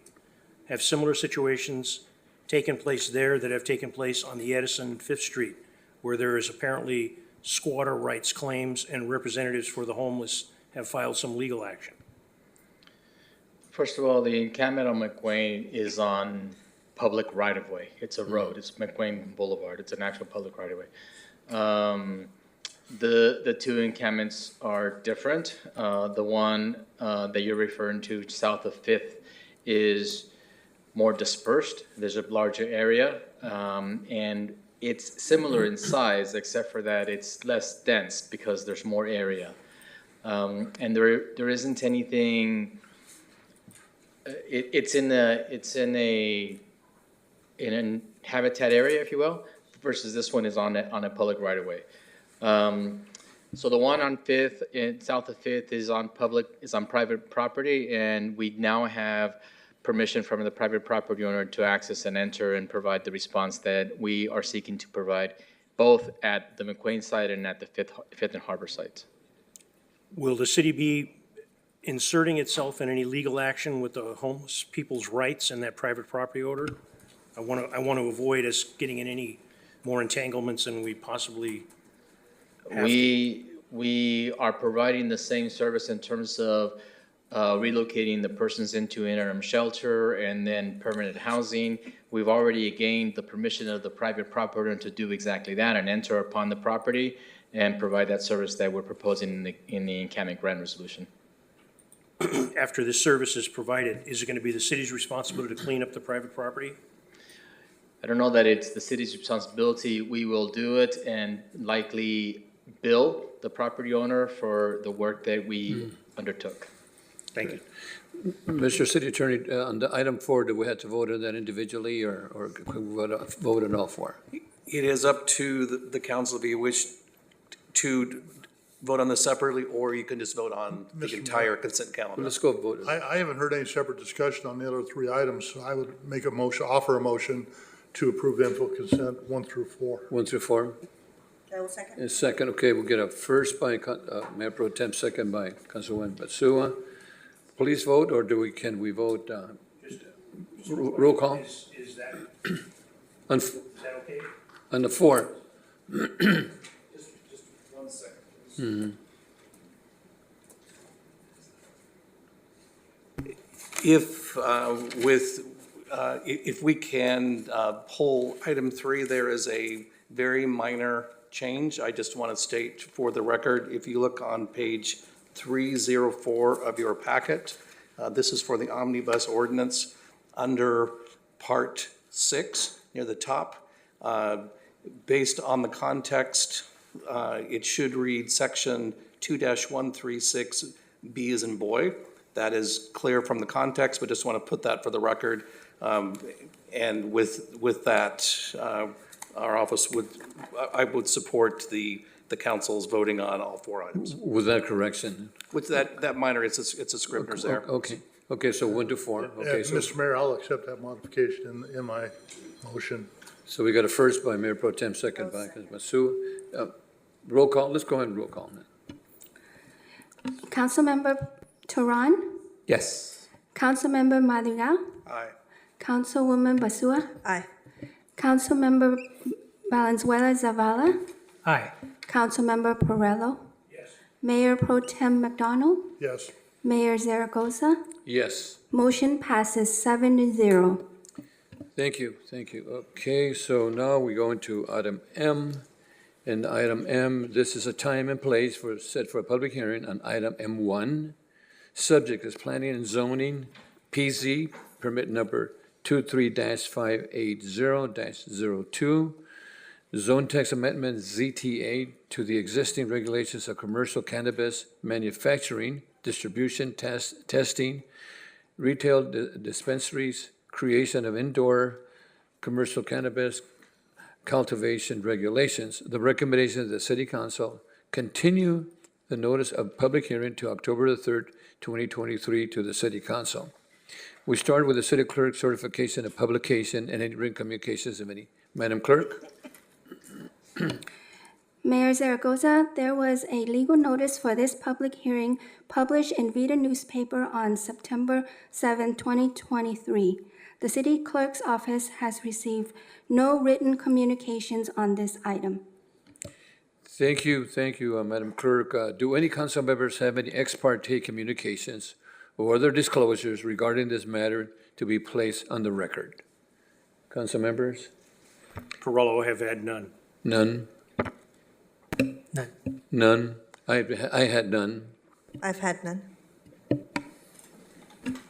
None. None. Okay, thank you. The staff has requested that the council continue the hearing till next council meeting, which will be held on October the 3rd. But before I continue or consider a motion at this time, I'm going to open the public hearing so that we have anybody that might want to receive this testimony or any member of the public who wishes to offer it as a time to speak. Speakers on this item have 3 minutes to speak. Madam Clerk, do we have any speakers on this item? Mayor Zaragoza, we have no public speakers virtually or in person for this item. Okay, if we don't have any, then I'm closing the public hearing. I need a motion for council members to continue this item to the 3rd. I will make a motion to Motion consider. by Councilman Basua, second by Madrigal. Mr. Mayor, before we vote real quick, I know I'm a little late in the game here, but in terms of ex parte communications, I mean, I've talked with a few people, but I don't even know if they're involved in this particular zone text amendment or not. Given that this matter is being continued, there is no substantive action tonight. Your action is simply continuing, so there's no issue with that at this time. Okay, thank you. Thank you. Okay, so roll call. Councilmember Turan, Yes. Councilmember Madrigal, Aye. Councilwoman Basua, Aye. Councilmember Valenzuela Zavala, Aye. Councilmember Perrello, Yes. Mayor Pro Tem McDonald, Yes. Mayor Zaragoza. Yes, Motion passes 7-0. thank you. Our next item is item N1, the reports, and we have Councilman Turan who wants to recuse himself for this item.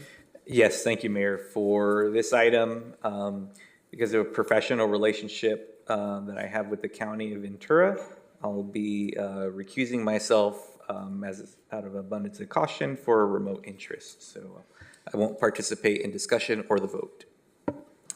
Okay, so we'll wait to go and have some dinner.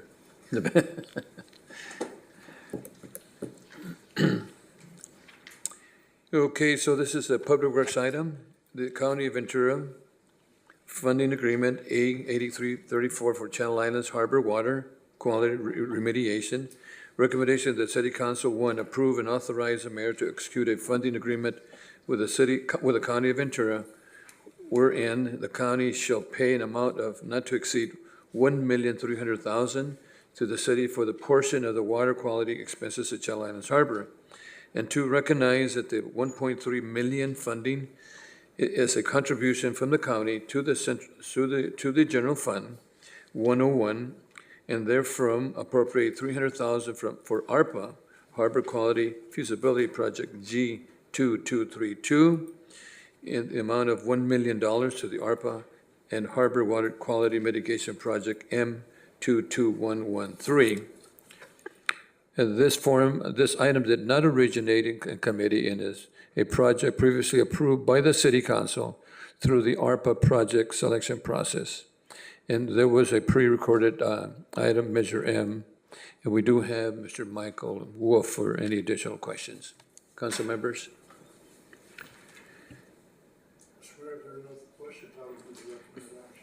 We got a first by Mayor Pro Tem. Second. Second by Councilman Perrello.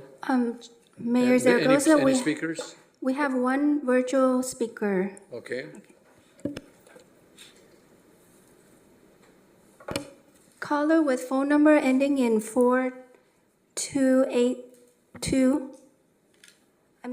2382. Please press *6 to unmute and introduce yourself if you like, and you have 3 minutes.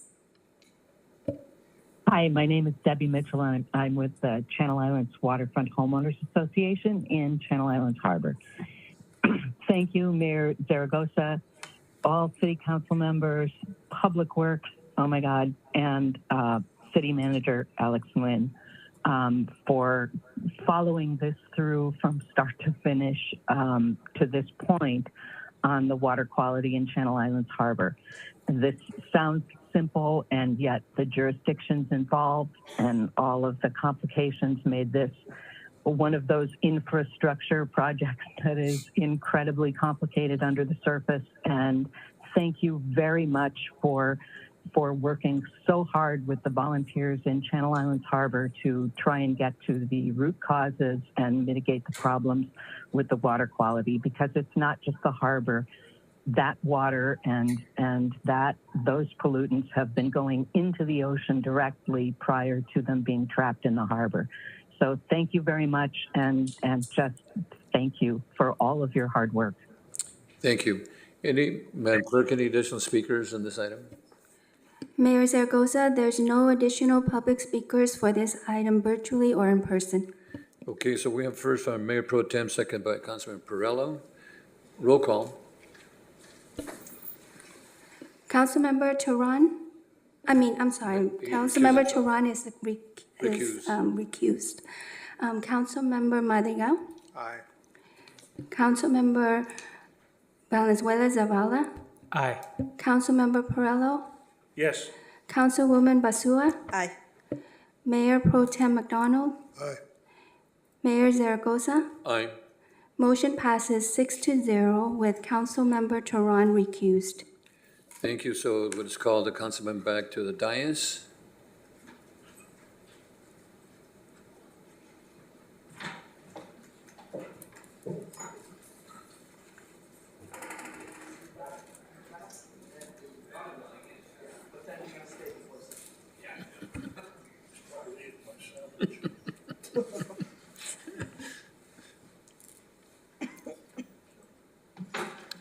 Okay, so Councilor Tehran is joining us again for the second item.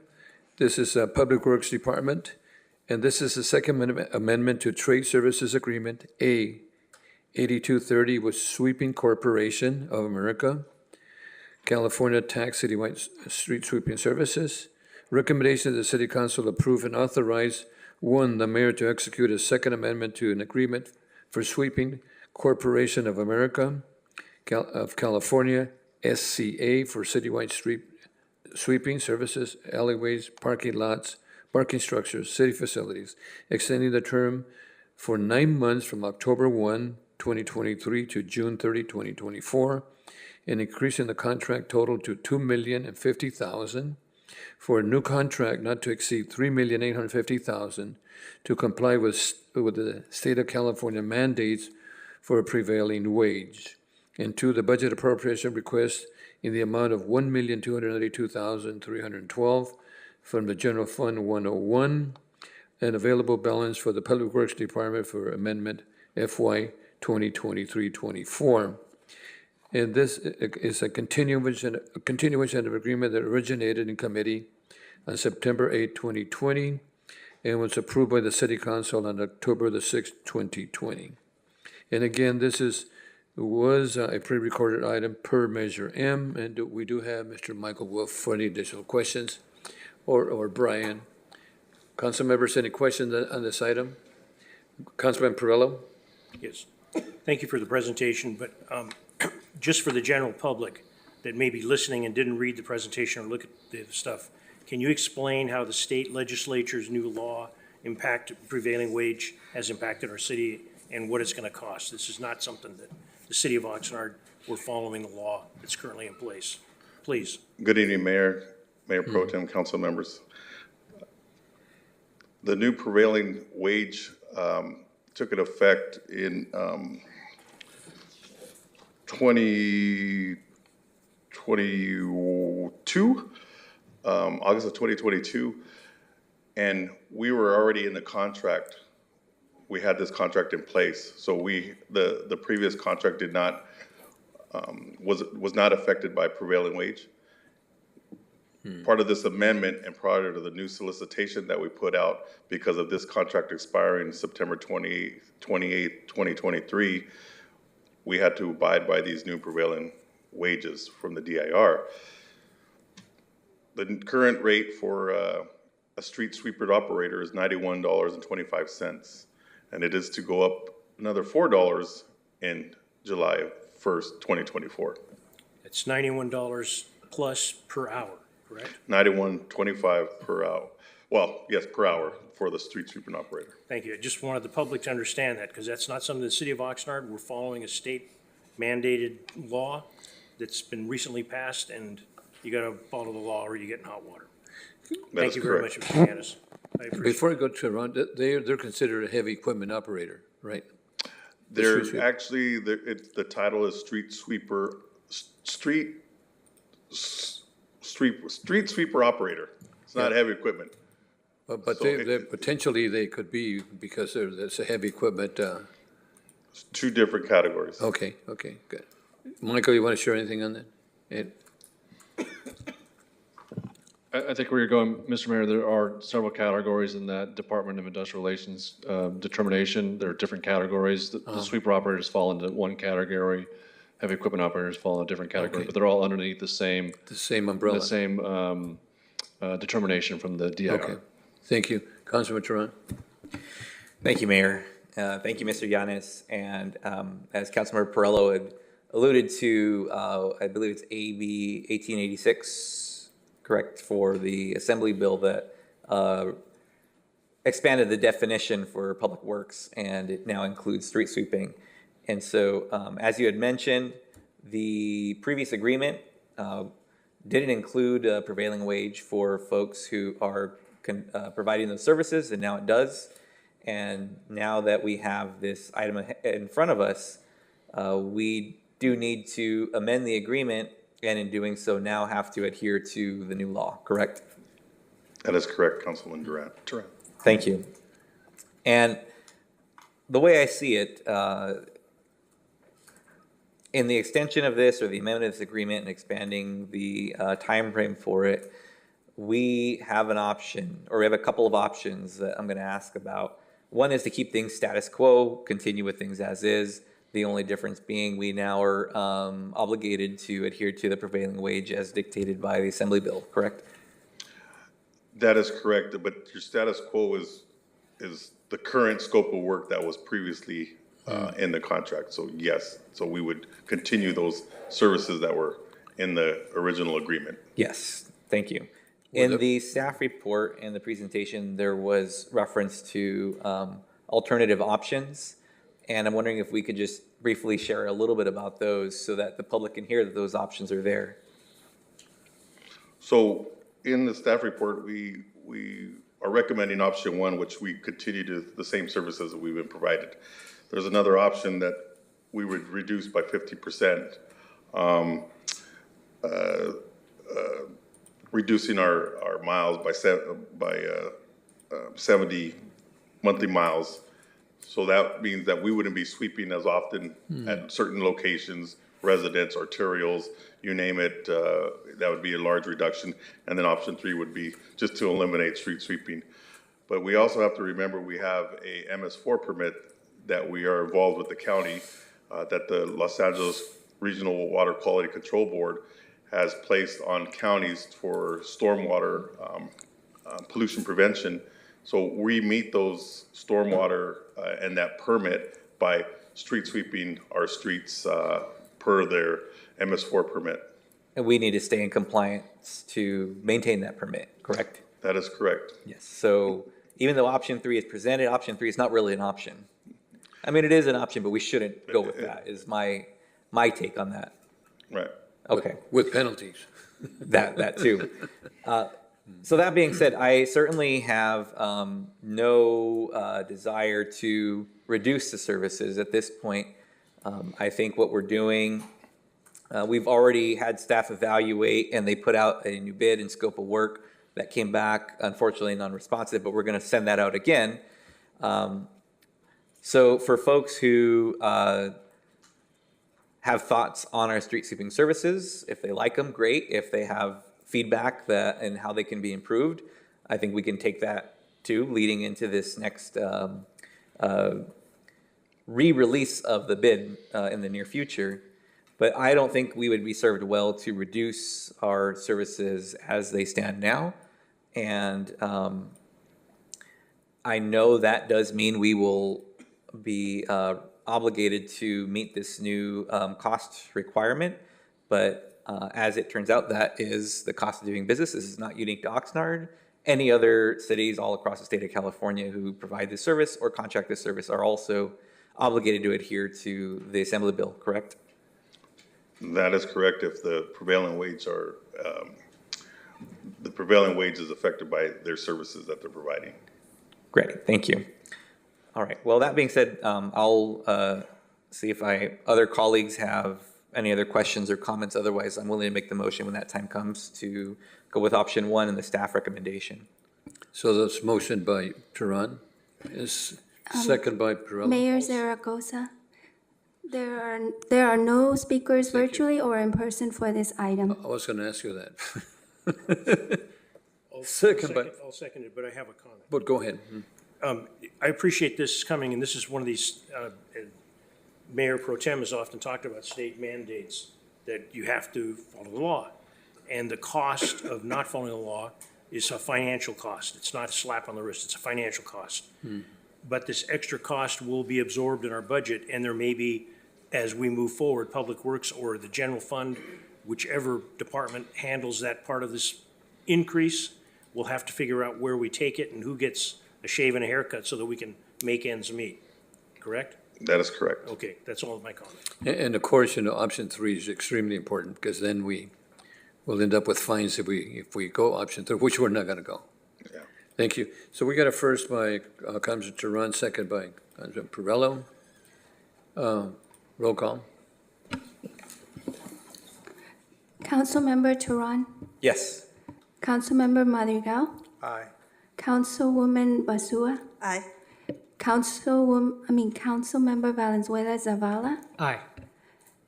Councilmember Perrello, Yes. Mayor Pro Tem McDonald, Yes. Mayor Zaragoza. Yes. Motion passes 7-0. Thank you, Brian. Okay, Thank you. and next item three, then we have Councilor Turan's going to recuse himself again. Yes, this is Finish also an Finish the agreement. dinner back there. As this is also an agreement with the County of Ventura, I will be recusing myself from the discussion and vote for the same reason due to a professional relationship I have with the county. Thank you. Thank you.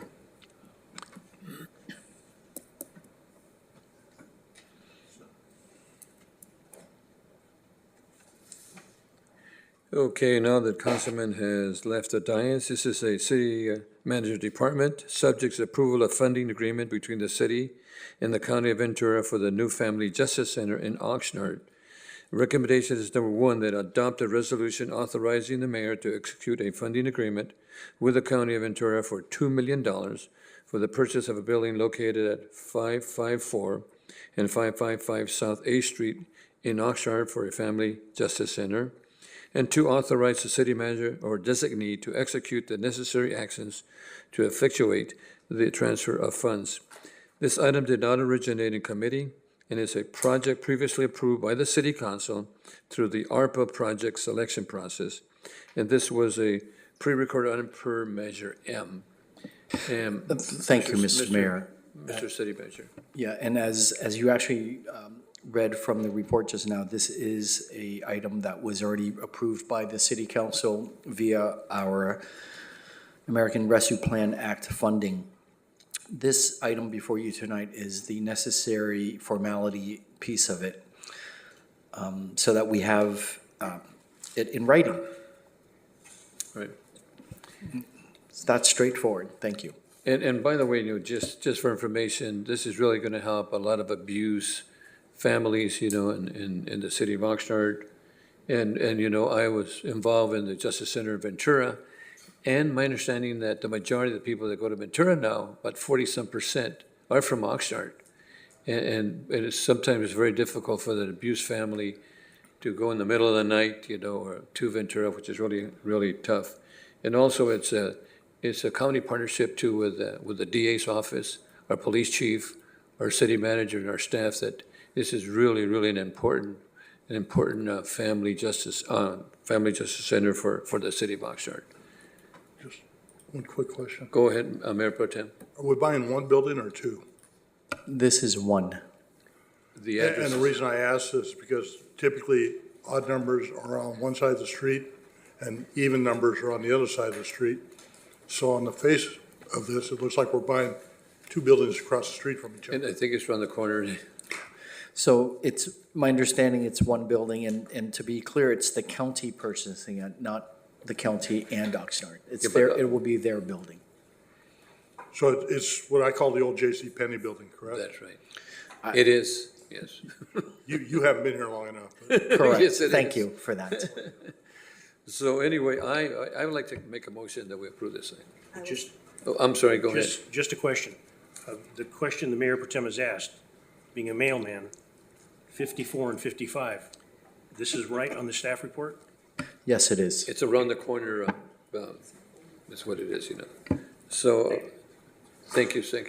Okay, first by Zaragoza, second by Councilman Basua. No other public. Mayor No, and by Zaragoza, public speakers? there are no public speakers virtually or in person for this item. Thank you. Roll call, please. Councilmember Madrigal? Aye. Councilwoman Basua? Aye. Councilmember Valenzuela Zavala? Aye. Councilmember Perello? Yes. Mayor Pro Tem McDonald? Yes. Mayor Zaragoza? Yes. Motion passes 6-0, and Councilmember Tehran recused. Thank you. Okay, and now we're going to be going into closed session, and we'll be back after closed session. Mr. Ken Ortega? Yes, we do need to give a brief overview. This is the Oxnard Housing Authority going to closed session. It's a conference with legal counsel regarding existing litigation, Government Code Section 54956.9D1. The case is Roberto Gonzalez versus City of Oxnard, and it's a workers' compensation case. Thank you. So we're going into closed session.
Okay, we're back from closed session. Mr.